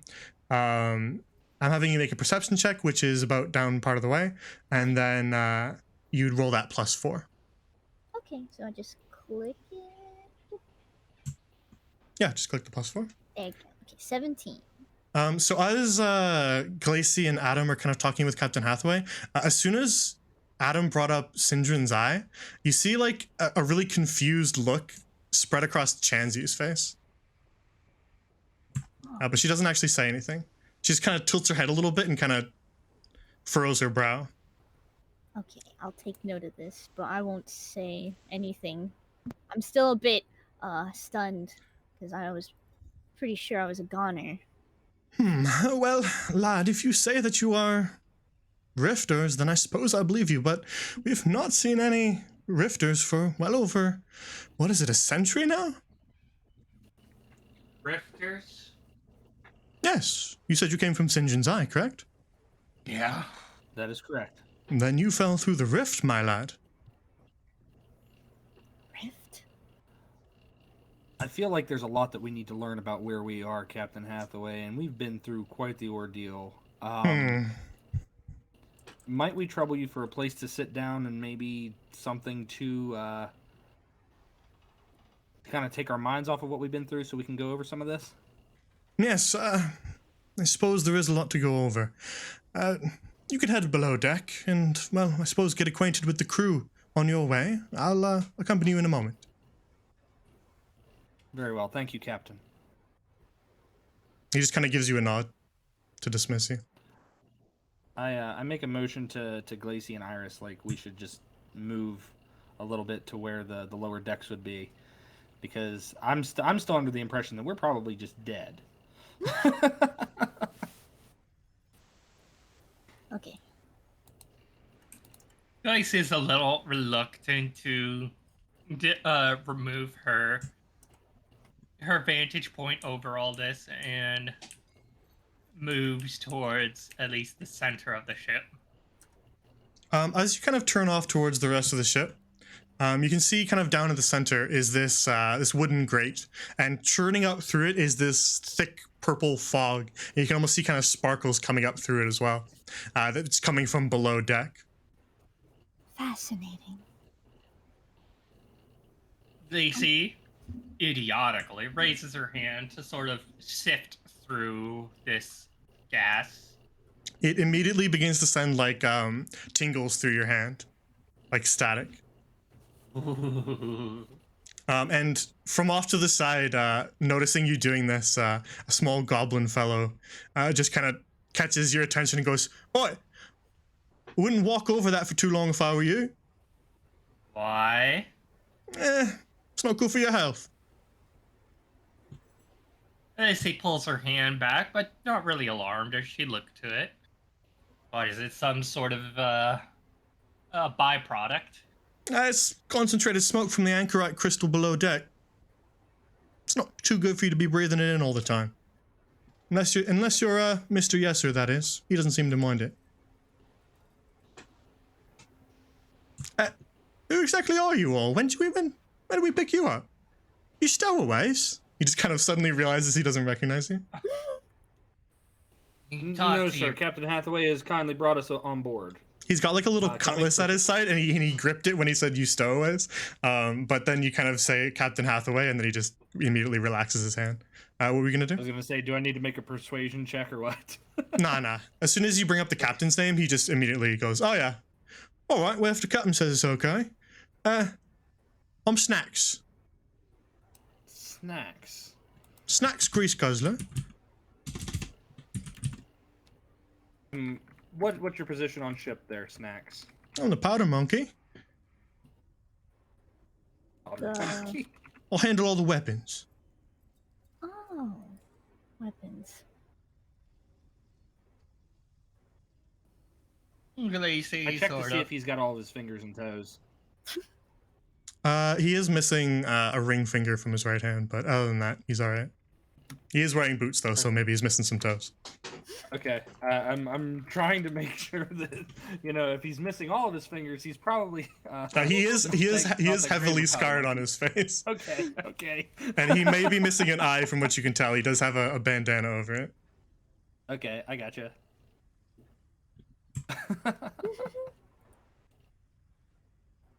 Well, I won't take up any more of your time. He turns back to kind of fiddling with the cannon, and then he goes. Turns out he kind of looks back towards you. Unless you want to see my new weapon. Just sort of all of a sudden very excited about the prospect of showing off. New weapon? Yeah, it's a new cannonball I designed. The Devil's Blind, I'm calling it. Interesting. How does it work? Well, I'm not sure it does yet. Oh, really? no. That's why we're testing it. He's kind of holding like an oddly shaped cannonball. It's shaped like a D20. It's got sort of flat sides on it. May I inspect it? Be gentle with it. Don't drop it. He hands it to you. Lacey, don't drop it. Oh, also don't shake it. Don't get it hot either or too cold though. Glacy, just Don't look. get it wet either. Shall I not breathe on it while I'm at it? Probably a good idea, yeah. Is this thing more sensitive than a piece of grass? Probably. She looks it over gingerly, taking in all the points before handing it back. It's a heavy sort of metal ball, but you can kind of feel that it almost has a bit of a hollow center to it. As you kind of shift it, there is like a powder inside of it. And then you hand it back to him, and he goes, "Yeah, probably for the best." And then he begins to turn back and fiddle with the cannon once more.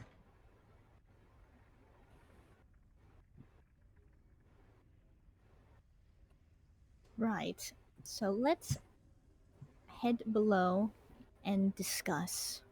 I think that is our best course of action right now after everything that's happened. Probably best. So there's sort of a raised section on the back of the ship that goes up to where the helm would be, but there's also kind of behind the mast, there's a door that leads below deck as well. But as you guys kind of walk around the grate, this fellow here just kind of swivels, unblinking, and just staring at you.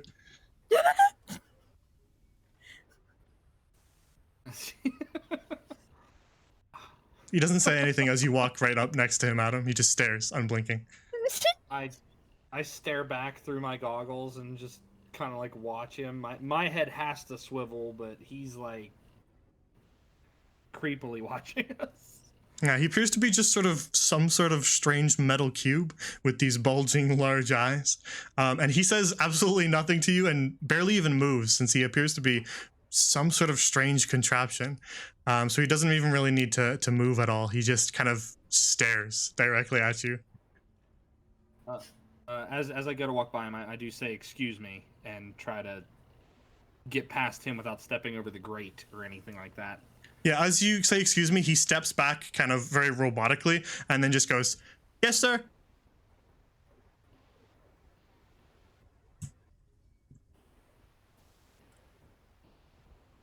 And I nod to him and go, carry on. And I go to make my way to the door. Yes, sir. Lacey still was watching the contraption as the others pass.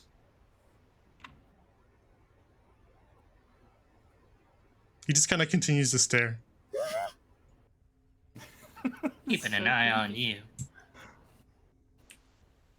But there is a door that goes below deck, and there's a small kind of wooden staircase that leads you down as you head off below deck. So let's head over there. So you wind your way down the staircase, and eventually arrive kind of at a long hallway with 2 doors on either side and a door at the far end.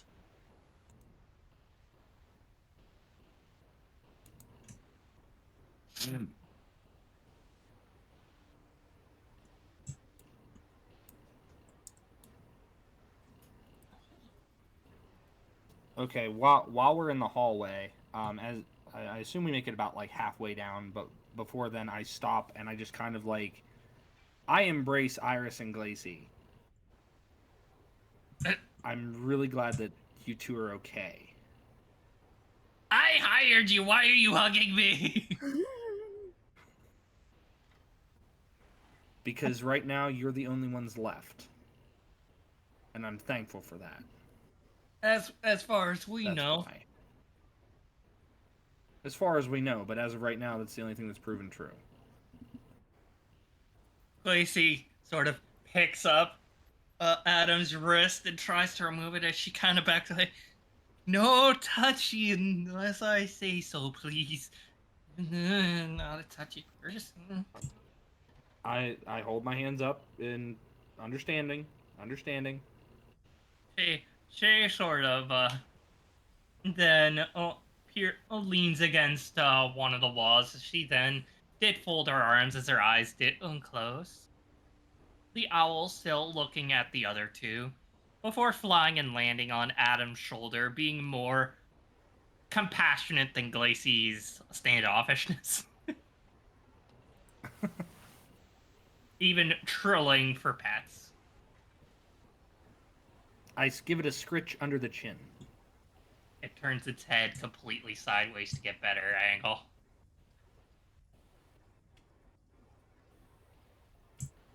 So again, as I said, there's 2 kind of smaller doors on either side, as well as a bit of a larger, sturdier looking door at the very far end of the hallway. Okay, did Captain Hawthorne Hathaway, he said he would meet you down here in a bit. Hathaway. Okay, He was kind of just he was barking orders up on top of the deck as you guys headed below. But he did say he'd join you in a minute. Okay. He just said, "Go and get acquainted with the ship." Okay, so to get acquainted with the ship, I assume we just need to check these rooms to see what's in there? You can do whatever you want. He'll join you in a minute. Glacy peers to the door at the end of the hall and starts moving towards it. As you kind of move towards it, you hear like this almost deep thrumming hum from behind the door. And it almost kind of even vibrates the floorboards as well.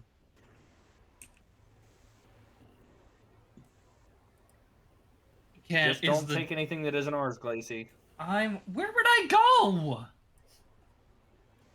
Where would I go? We are on a ship in the middle of the sea of stars.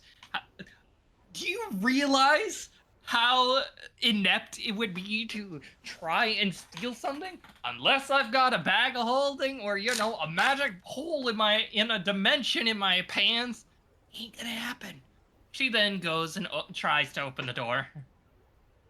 Yeah, the door is not locked, and so you kind of creak it open, and immediately inside there's this glowing purple crystal sitting at the center of the room beyond. And it's wrapped in these chains. and floating kind of softly above a metal grate. And it is giving off this heavy smoke, this purple smoke that is churning upwards towards a wooden grate on the ceiling that you can see. But off to the right of this massive crystal is a chair that is floating above the ground with these kind of spinning arcane circles beneath it. And sitting in that chair is a person dressed completely in robes, except for kind of their face, which is covered in this wooden mask. And they're just kind of silently sitting in the chair, staring at the crystal itself. I've already done my turn. I want to give the others a chance instead of just. So Glacy has wandered off to the end of the hall, but what do the other two want to do? Okay, I'd like to talk to Adam about our situation. Get off the stairs if you want. Okay. Okay. Just teasing. So, it's just us, huh? It seems that way. So the others? We couldn't keep track of the others. Once you had been thrown into the water, we tried to go after you, and, well, as you can see, we're all here, aside from the captain and the rest of the crew. Okay, It I seems nod. like the snails were the least of our problems that day. I nod, looking clearly distraught. I start strumming my fingers together nervously. I truly hope they're all right, wherever they are. I hope so too, but their fates are uncertain. I would like to hope that they are okay. Oh, what about you, Adam? Are you all right? I start looking him over, making sure he's not hurt anywhere. Yeah, you kind of take stock of the injuries that you might have, and other than this kind of general like full body ache, almost like kind of the aches that you get when you're sick.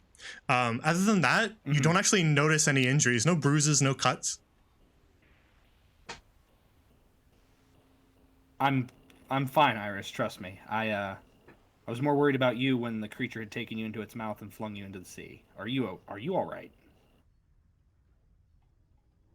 I think so.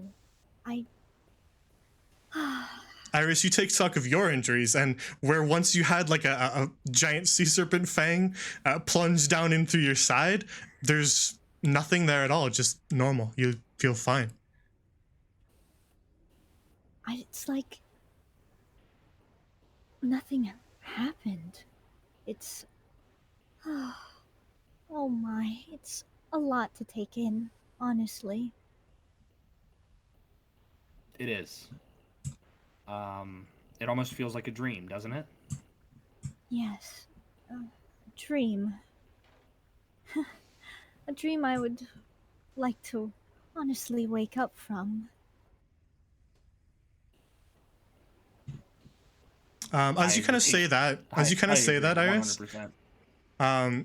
You hear the captain's voice from up the stairs as he kind of very heavily plods down these creaking wooden stairs. He says, "I'm afraid it's no dream." As he arrives at the bottom of the stairs to join you.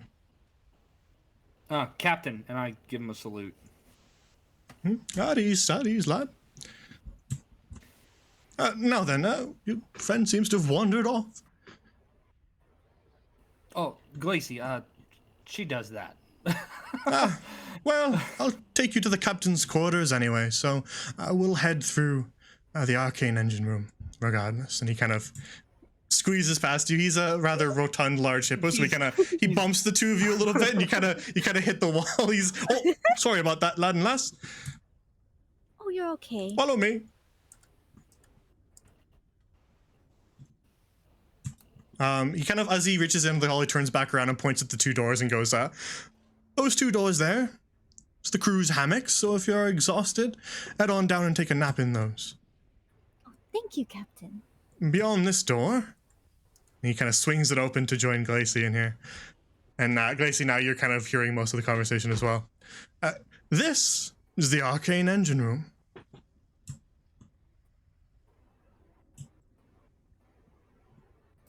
Miss Letterly, how goes the spell jamming?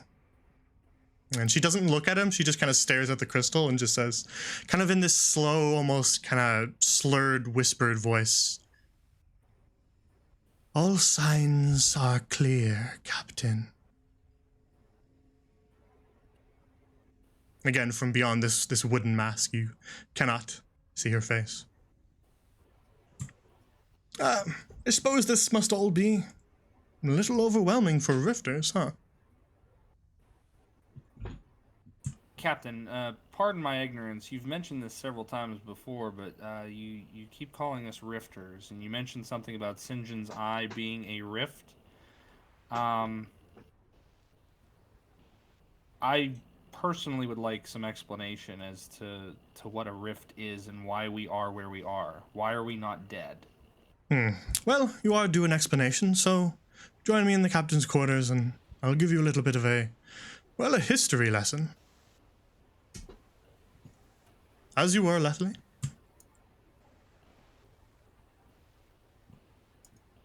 And he makes his way through the engine room off towards a door on the far end.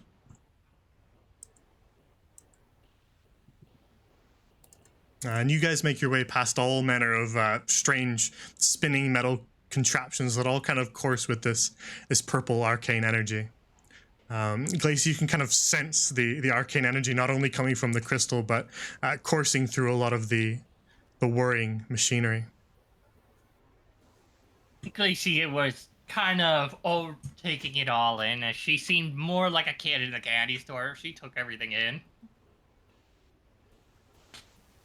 But she did follow the other two passively.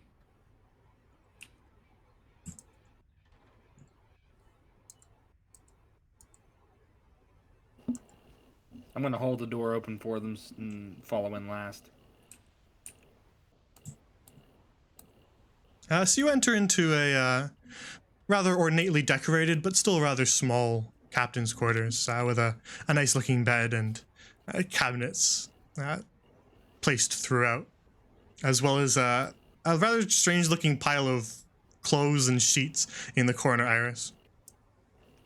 But the captain kind of is fiddling through one of the cabinets, and he pulls out this kind of rolled up scroll with a little kind of leather knot around it, and begins to untie that knot. Now then, make yourselves comfortable.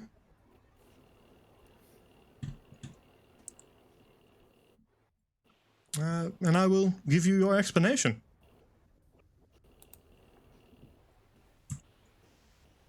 You may have a seat at the table or on the bed if you wish. Glacy peered to the other two. You're the two that nearly died. I'm gonna go ahead and take a seat.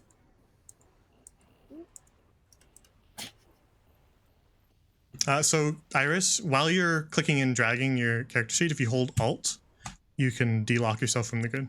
Oh, okay, cool. Nice. So in combat, we usually lock to the grid, but out of combat, go wild. Now then. Where to start? I suppose with the rift. I believe... It's quite a while since I was at the academy, but let me recall. To you, rifters, I suppose you've just gone through a whirlpool? Is that what they call it?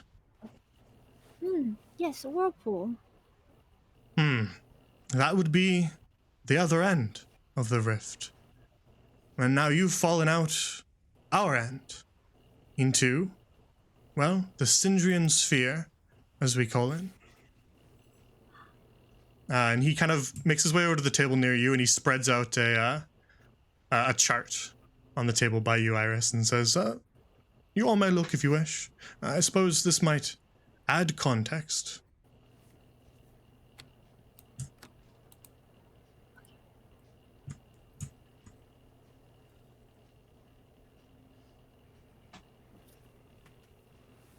Okay, I'll wait for the other two before I start really examining the chart that was just laid down.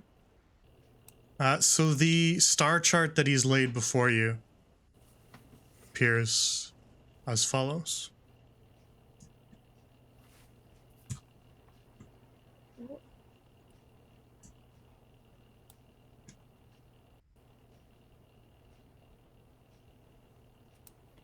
There is sort of a massive circle with a bunch of kind of smaller circles within it that chart out this elaborate sort of map of the area. And he kind of points directly towards the center, in which there's kind of a little scrawled ink notation that reads Sinjin's Eye. And he says, "That there's our end of the rift. And I believe, according to your story, that's where you appeared, and that's where you were cast adrift before we found you, correct?" That's correct, Captain.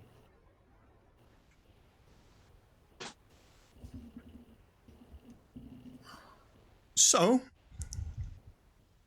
you find yourselves in the Cassian Circle, the center of the Sindrian Sphere, and Sindrin's Eye is a portal of sorts, a rift. But I do have some bad news about that. The rift of Sindrin's Eye is a one-way trip.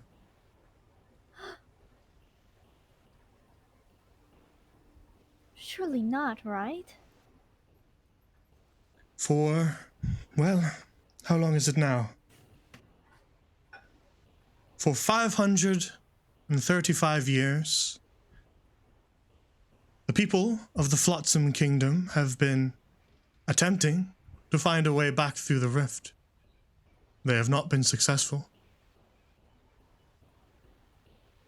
Ever since the great mage Galahad Rowe first fell through the rift and managed to survive the trip, we have made a new life here beyond the eye.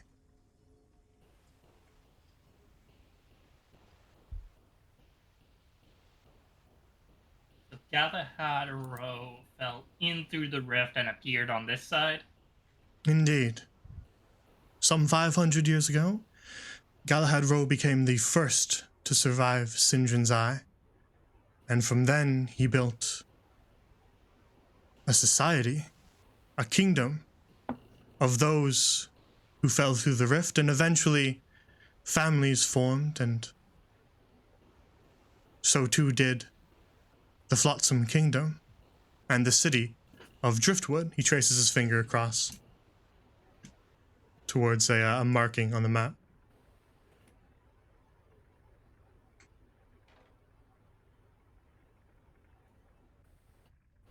But we've not seen any rifters for well over 100 years now.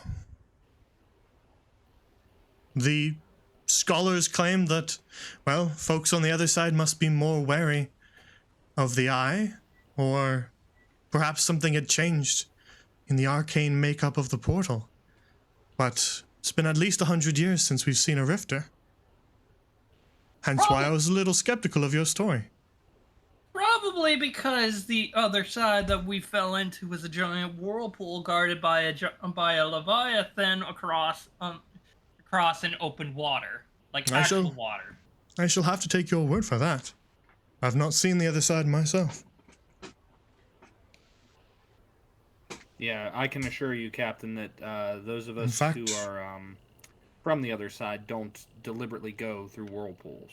And I Well, cast a sideways glance to Glacy. What are you looking at me for? We were screwed either way. Why would I? Give me that. in fact, I don't know that there's very many alive today who have seen the other side. It's been quite some time. You three are a rare breed. Even rarer, it seems.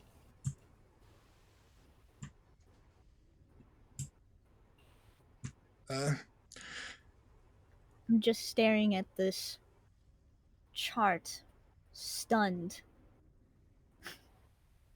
He kind of realizes that he's kind of dropped a bunch of heavy news on you guys, that that there's no way back. And he pauses to like allow you like a moment, and then kind of awkwardly tries to change the topic and says, currently the Valinor Hawk floats off the coast of Solemnstone. And he kind of points in a general part of the Cassian Circle. So that would be our current location. I take my finger and I put it where Sindrin's eye is on the map, and I drag it slowly over towards Driftwood. Captain, you said that Galahad Rowe founded Driftwood in the Flotsam Kingdom, if I'm recalling you correctly.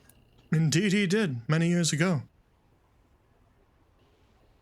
How do we get there? And I tap my finger on Driftwood. Well, that would be a bit of a trip. You would likely need a spelljamming vessel to travel. Like the one you currently stand on.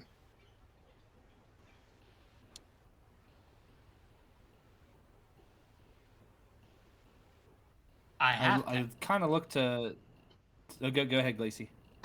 Glacy kind of looks as she then ruffles in her pocket. How much for a detour? I'm afraid no price at the moment. We are on an important quest right now. Well, as of right now, I believe that we still owe you a debt, Captain, for not only bringing Iris back from the brink of death, but for also saving our skins out there. And what do you call this? It's not the ocean. Well, there's quite a few names for it. Some call it the Mare Astra, some the Astral Sea, some the Sea of Stars. Let's go with the Sea of Stars, since you've rescued us from the Sea of Stars and you've brought our companions back, my companions back. Perhaps we can make an arrangement. You're on an important quest. We are a little short on crew members, and our task is of the utmost import. I don't want to speak for my friends. He looks towards kind of the other two to see if you're in agreement.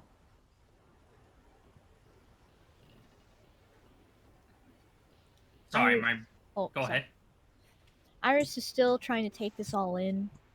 She almost died, and now they're in a whole new world. It seems it's a whole new place. So she kind of just nods her head, kind of just still overwhelmed by everything.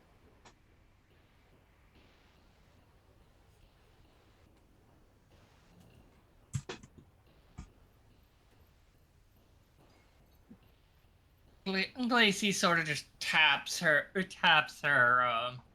arm as her hands were crossed, or her arms were crossed as her fingers rolled across her bicep, before she then sort of smiled ear to ear as she looked to the other two. Considering that, by my immediate calculations, we've been given a gift.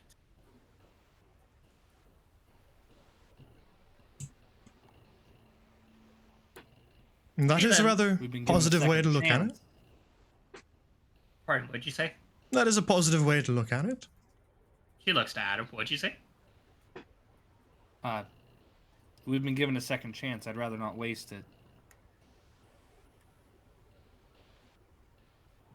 Well, I won't turn down more hands on the Valinor Hawk.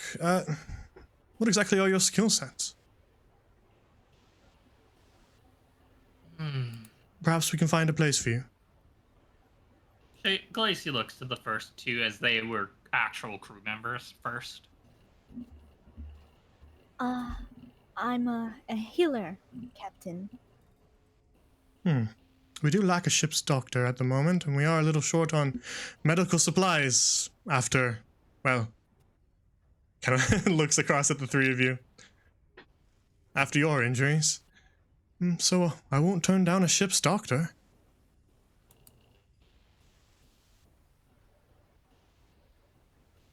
And the other two? Adam.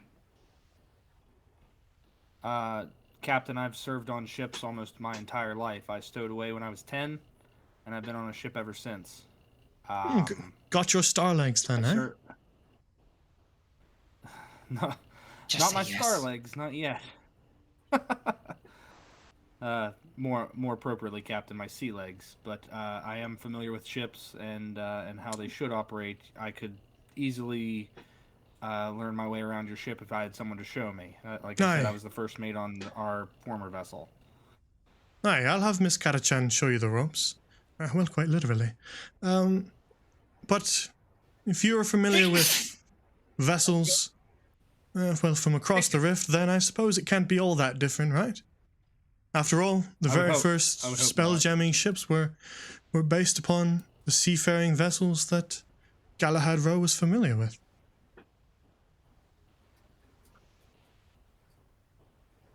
I should hope they're not that much different, Captain. And you? Lacey sort of closed her eyes as she thought. The owl then chirped at her, and she looked to it before peering to the captain. Do you have any documentations on how your engine works? Books? In regards Oh. to the particulars, I imagine you'll have to speak with Miss Latterly. She is the expert, and our spelljammer. Then I would like to interview her and learn all there is to know about the inner workings of this vessel. I'm sure you'll find her quite talkative after you express that interest. I'm a wizard by trade. Well, as a gift for myself, I am always happy to have another spellcaster aboard, as I lack that ability myself.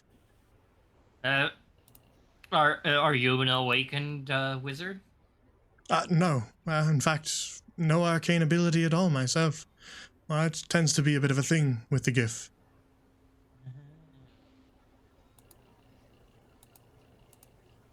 Well, I have no connection, but too many connections back home. So what about you two? You in? It doesn't seem like we have an option, does it? As the captain said, there's only one way here. Should we One way that he's aware of. One way that Should he's we- aware of. should we succeed on our quest? You have my word that we'll sail you back to Driftwood with us, if that interests you. It Work off interests her- me, Captain. And You go ahead. Go. I'm sorry. No, I was waiting for you to finish. No, it definitely interests me, Captain. So if helping you in turn helps us, then we're at your disposal. Agreed. Very well. Help us, and I'll consider your debt fulfilled. But there is someone else that you ought to speak with. And just before we get into the next conversation, thanks for the raid, Booming, and welcome all the new people.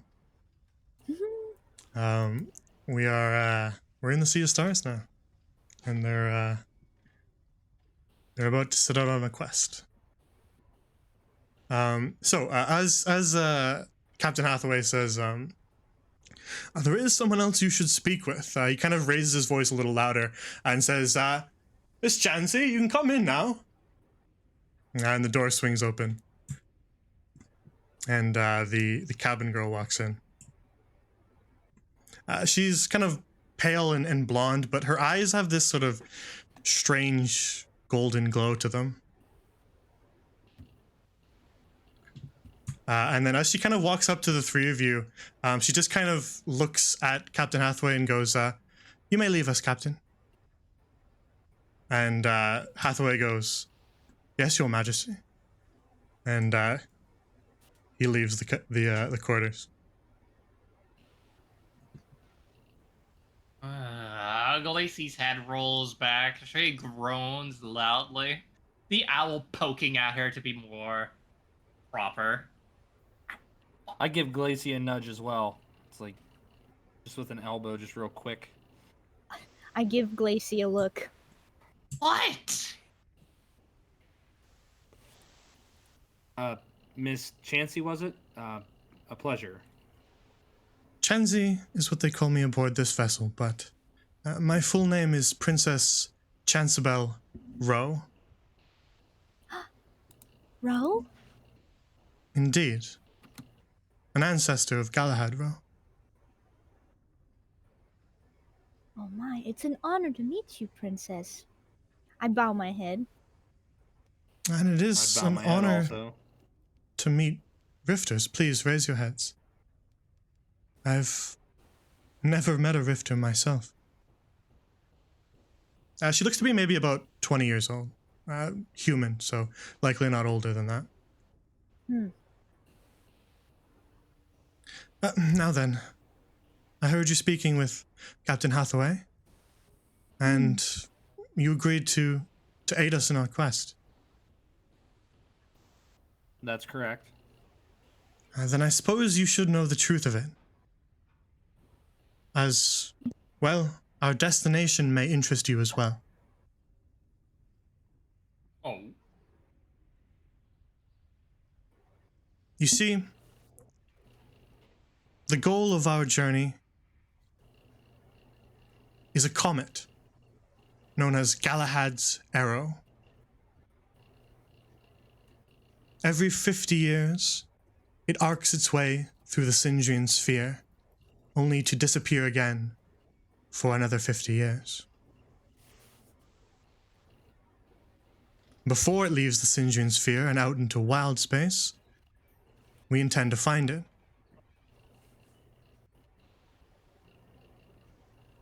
And then what? I'm glad you asked. She makes her way over to this pile of what appears to be sort of laundry on the floor. And she kind of ushers you guys to follow her.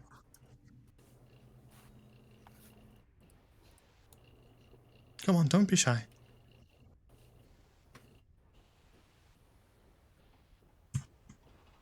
And she sort of begins to flip over some of the sheets and clothing, and reveals as more and more layers are tossed aside. At the center of this kind of cushioned pile is a glowing, large egg that glows with purple light. Do we know that it's an egg? Like, is it clearly? It is an egg shape. And you can kind of almost see it's sort of a crystalline surface rather than like a hard shell that you can't see through. And you can kind of see something inside of it. So you get sort of the impression that it might be an egg. Is this an egg? Indeed it is. You see, we seek Galahad's arrow. And she kind of drops her voice a little bit and says, "This is a secret known only to the Rowe family. And, well, Captain Hathaway, not even the rest of the crew knows this, so I'd advise you keep it down. Understood? Of course. We seek Galahad's arrow because it is the lair of a dragon. A lunar dragon.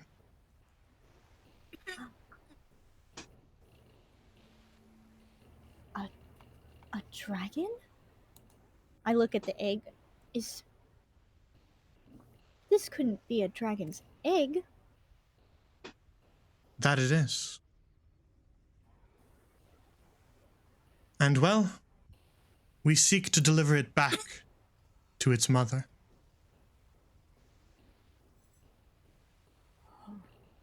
"15 years ago, the guards of the Flotsam Kingdom seized this egg in a black market for sale. And it has been in my family's care ever since, in wait for the return of Galahad's arrow. The crystals that make up the egg match samples taken from the comet all those years ago. And so we believe it has originated there. I see. I look at Adam. Forgive my ignorance, Your Highness. But what's to be gained from returning a dragon's egg to its mother? To not draw the ire of a dragon, for one, but the dragon is the sigil of House Rowe. We seek to placate and to appease the dragon by returning the egg. Such things should not be in a black market for sale. I imagine you agree. But of course, this egg shouldn't have been taken from its mother in the first place. Indeed. And so we shall return it. And, well, the reason that I say it may interest you is dragons are masters of all forms of arcane magic. In fact, Sindrin, the Great Worm, was also a dragon. And so if you have any hope of returning beyond the rift, then you should very surely seek out a dragon.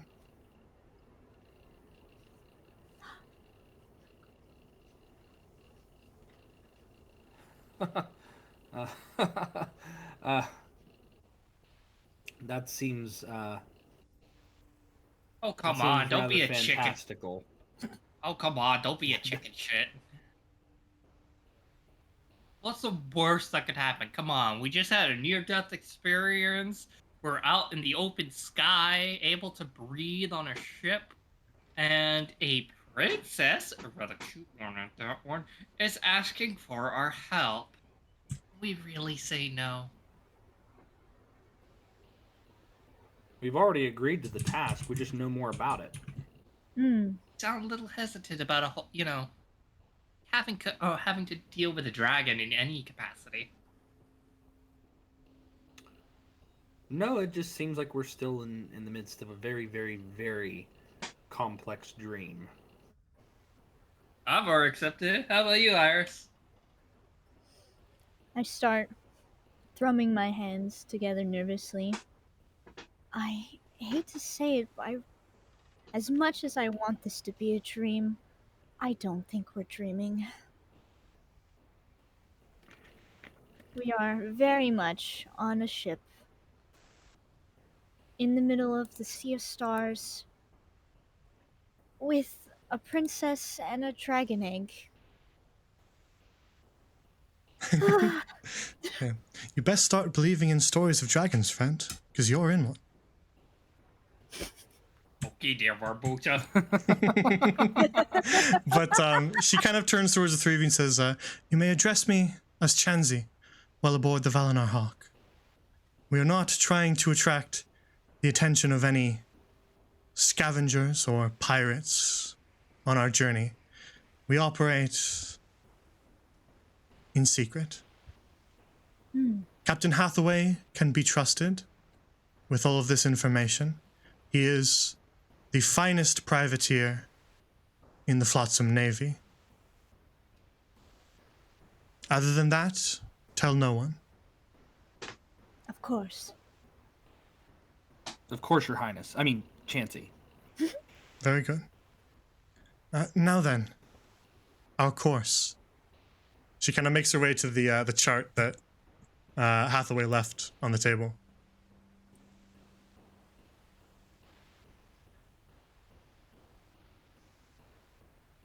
And begins to kind of point with one of her fingers.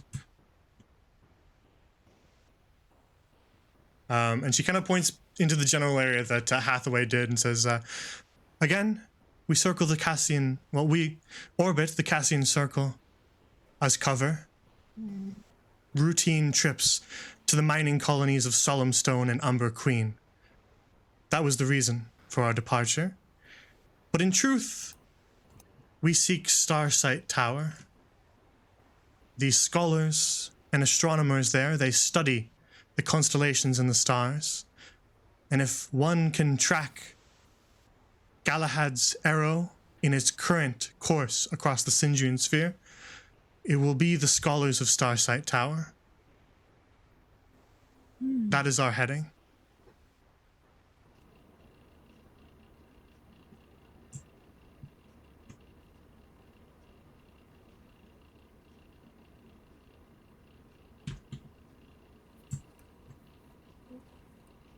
The journey shall take us several days before we can see Starsight Tower, so find some time to make yourselves accustomed with the hawk.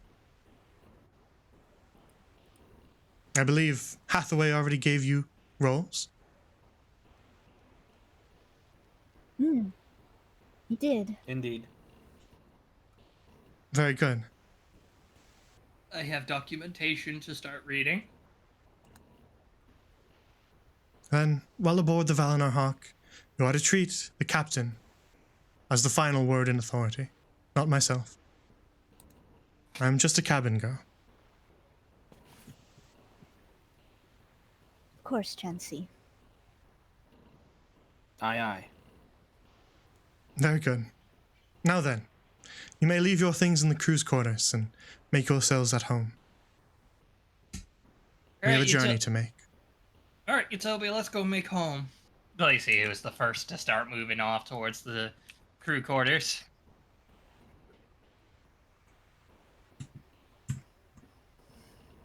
Passing the captain and patting him on the shoulder. She passed, Captain. He kind of gives you like a little bit of an eyebrow raise, a little bit.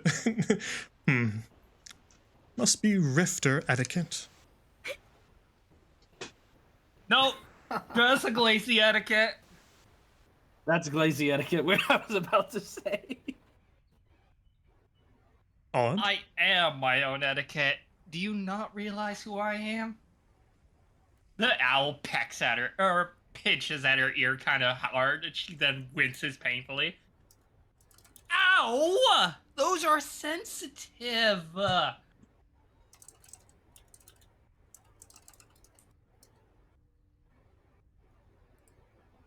I look over to Iris and I just kind of like look over my shoulder faintly. You better get yourself comfortable. Oh, yes. Of course. I glance at the chart one last time before making my way out. Oh. Excuse me, Captain. Please find yourselves at home aboard my Valinor Hawk.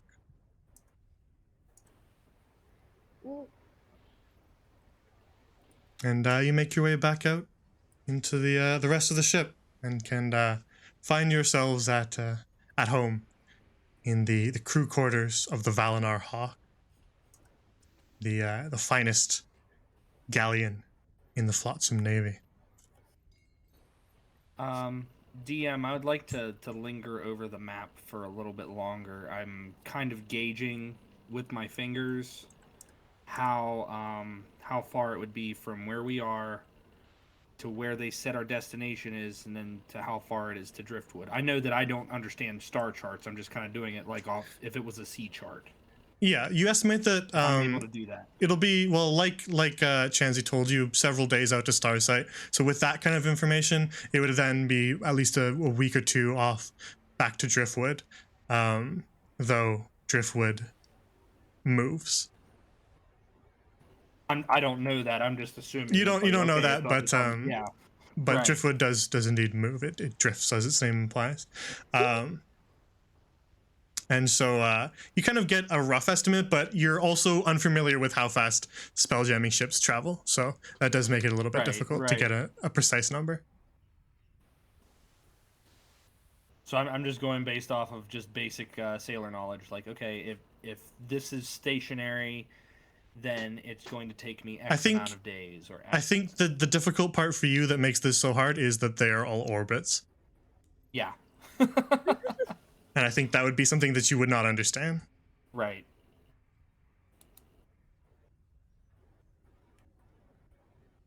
So I think we'll end the session here because we're at 3 hours. So you guys will get settled aboard the Valinar Hawk, and then we'll come back as you kind of get to know the ship. Cool beans. Okay. I think this is a good place to end. Yeah, I'd say so. I Yeah. agree. Nice. All right. Tonka for the raid, and Tonka for allowing me to come play. And I'm sorry that Glacy is an obnoxious bitch. Please tell me to tone it back if it becomes too much. All right, I'll leave you guys on this map in case you want to doodle. Okay, cool. The little paintbrush Okay. on the left. You can doodle if you want. I might delete it if it makes my map lag. If you draw too much, it may make it lag. So there is a chance that everything you draw will get deleted, but operate under that assumption.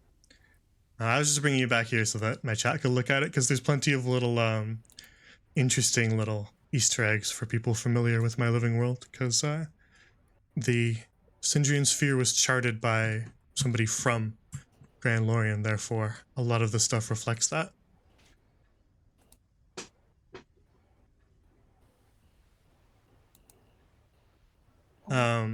Yeah, so we'll wrap up here for today, and we'll pick up again next week. Is there anything that interferes with? Is there anything? Just I want to thank you. I'll do all the thanks at the end. At the to finish up, just in case anybody needs to run. Is there anything that interferes with next week same time? I don't think so. Okay.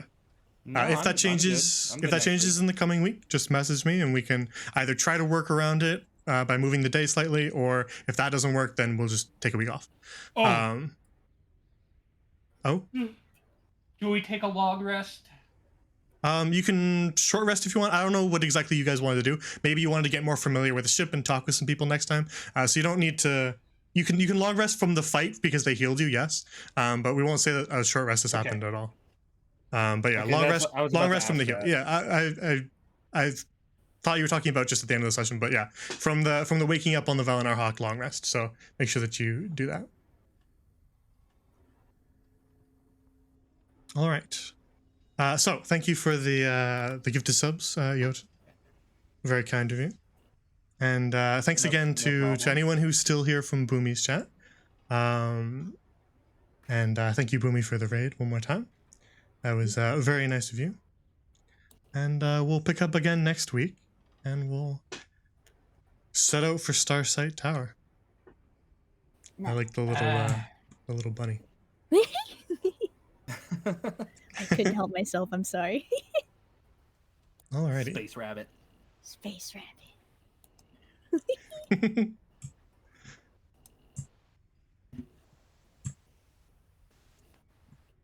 Okay. Let's move back to chatting.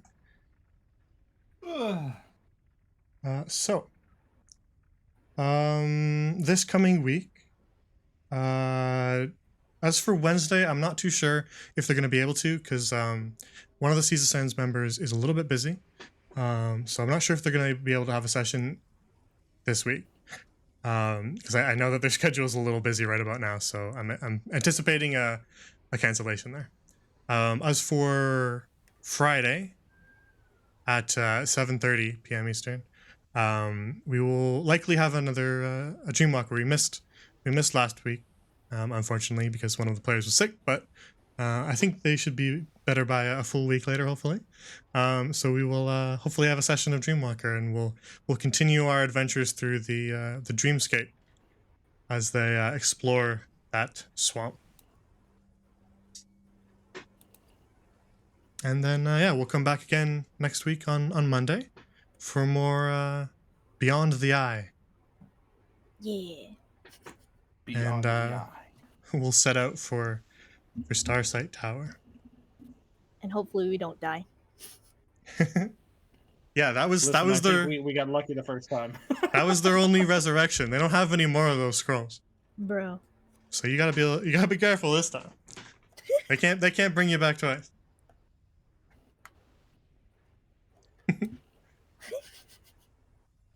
Alrighty. We'll do a raid at the end. We'll see who's online. But I think that covers everything. I think that's all my bookkeeping. Again, if you missed it at the beginning, the World Anvil has had. We'll do the wrap up before we raid. But if you missed it at the beginning, I've updated the World Anvil with some new maps, including Bleak Rock and stuff like that. So check those out if you want to. If you want to do a little bit of deep diving into some of the lore, I will eventually get this star chart up there too. But it won't happen soon. It'll probably happen after this campaign ends. So, if you want updates on anything that I'm doing, changing around stream times and stuff like that, then you can follow me on Twitter. That's where I adjust the schedule and I tweet about it and stuff like that, so you can keep up to date there. But you can also join our Discord. The link is here. It's not just for players, it's for anybody who's interested. We've got meme channels for all your ship posts and an art channel full of a ton of really, really good art that our community artists have drawn of various characters and campaign moments.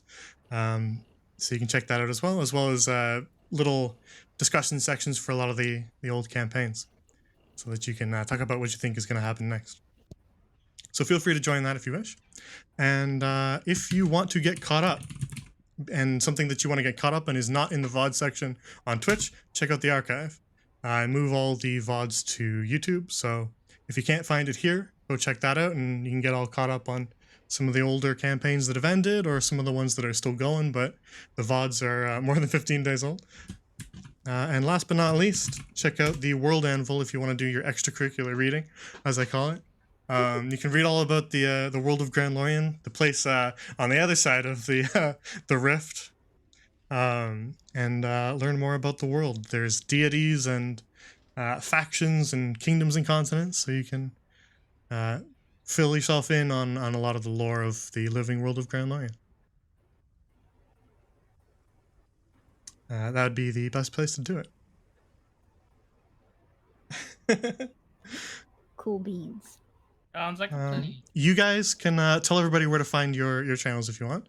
Twitters, Twitches, whatever you want to do. Starting, I have to start you guys off so that no one just sits there until somebody decides to go. So we'll start with Jotun. Hello again, everybody. You can find me here on Twitch. I'm currently on a hiatus until the end of the month, but you can find me at twitch.tv/JotunRedWolf. And I'm also on Twitter. If you go to my description page on Twitch, it links to my Twitter. It's under the Bluebird, is how I've titled it. So feel free. All right, and Glazy next. You can follow me at. You can follow my channel, although I will probably be back in action on the 30th for Warcraft Wrath Classic with some friends. But we'll see if I can finish my model soon enough. But you can follow me at Twitter, YouTube, Twitch, all under Sorceress Glacy. Very well. And Rika. Sup, cool cats. You can find me on Twitch, Rika35 on Twitch. I also have a Twitter where I post my art. I'm kind of an artist. I would say more than kinda. Kinda. Rika's art is amazing, so go look at it. Thank you. Yeah, I post a lot of my art on Twitter. I work on my art on Twitch, and when I'm not working on art, I play a lot of Nintendo games. Indeed, I was watching your Sunshine streams, and those are great. The pachinko. Oh gosh, the pachinko. Oh. It's just a nightmare. Where's the Discord? Oh yeah, and I have a Discord too. If you wanna click my Discord link in my Twitch about me. Yeah. Very well. So we'll wrap up here, and I think we'll go raid Spooky, who's playing Resident Evil 4. I ain't no cool cat, Rika. What the hell are you talking about? What? Not a cool cat. So go watch Spooky play Resident Evil 4, and be nice and pass on the love. Whoopee! Thank you for the session. Yeah, thanks for playing. Yeah. It was fun. And we'll have more fun in the future. Nice. Thank Take you. care, all. Have a good night, everybody. Bye bye.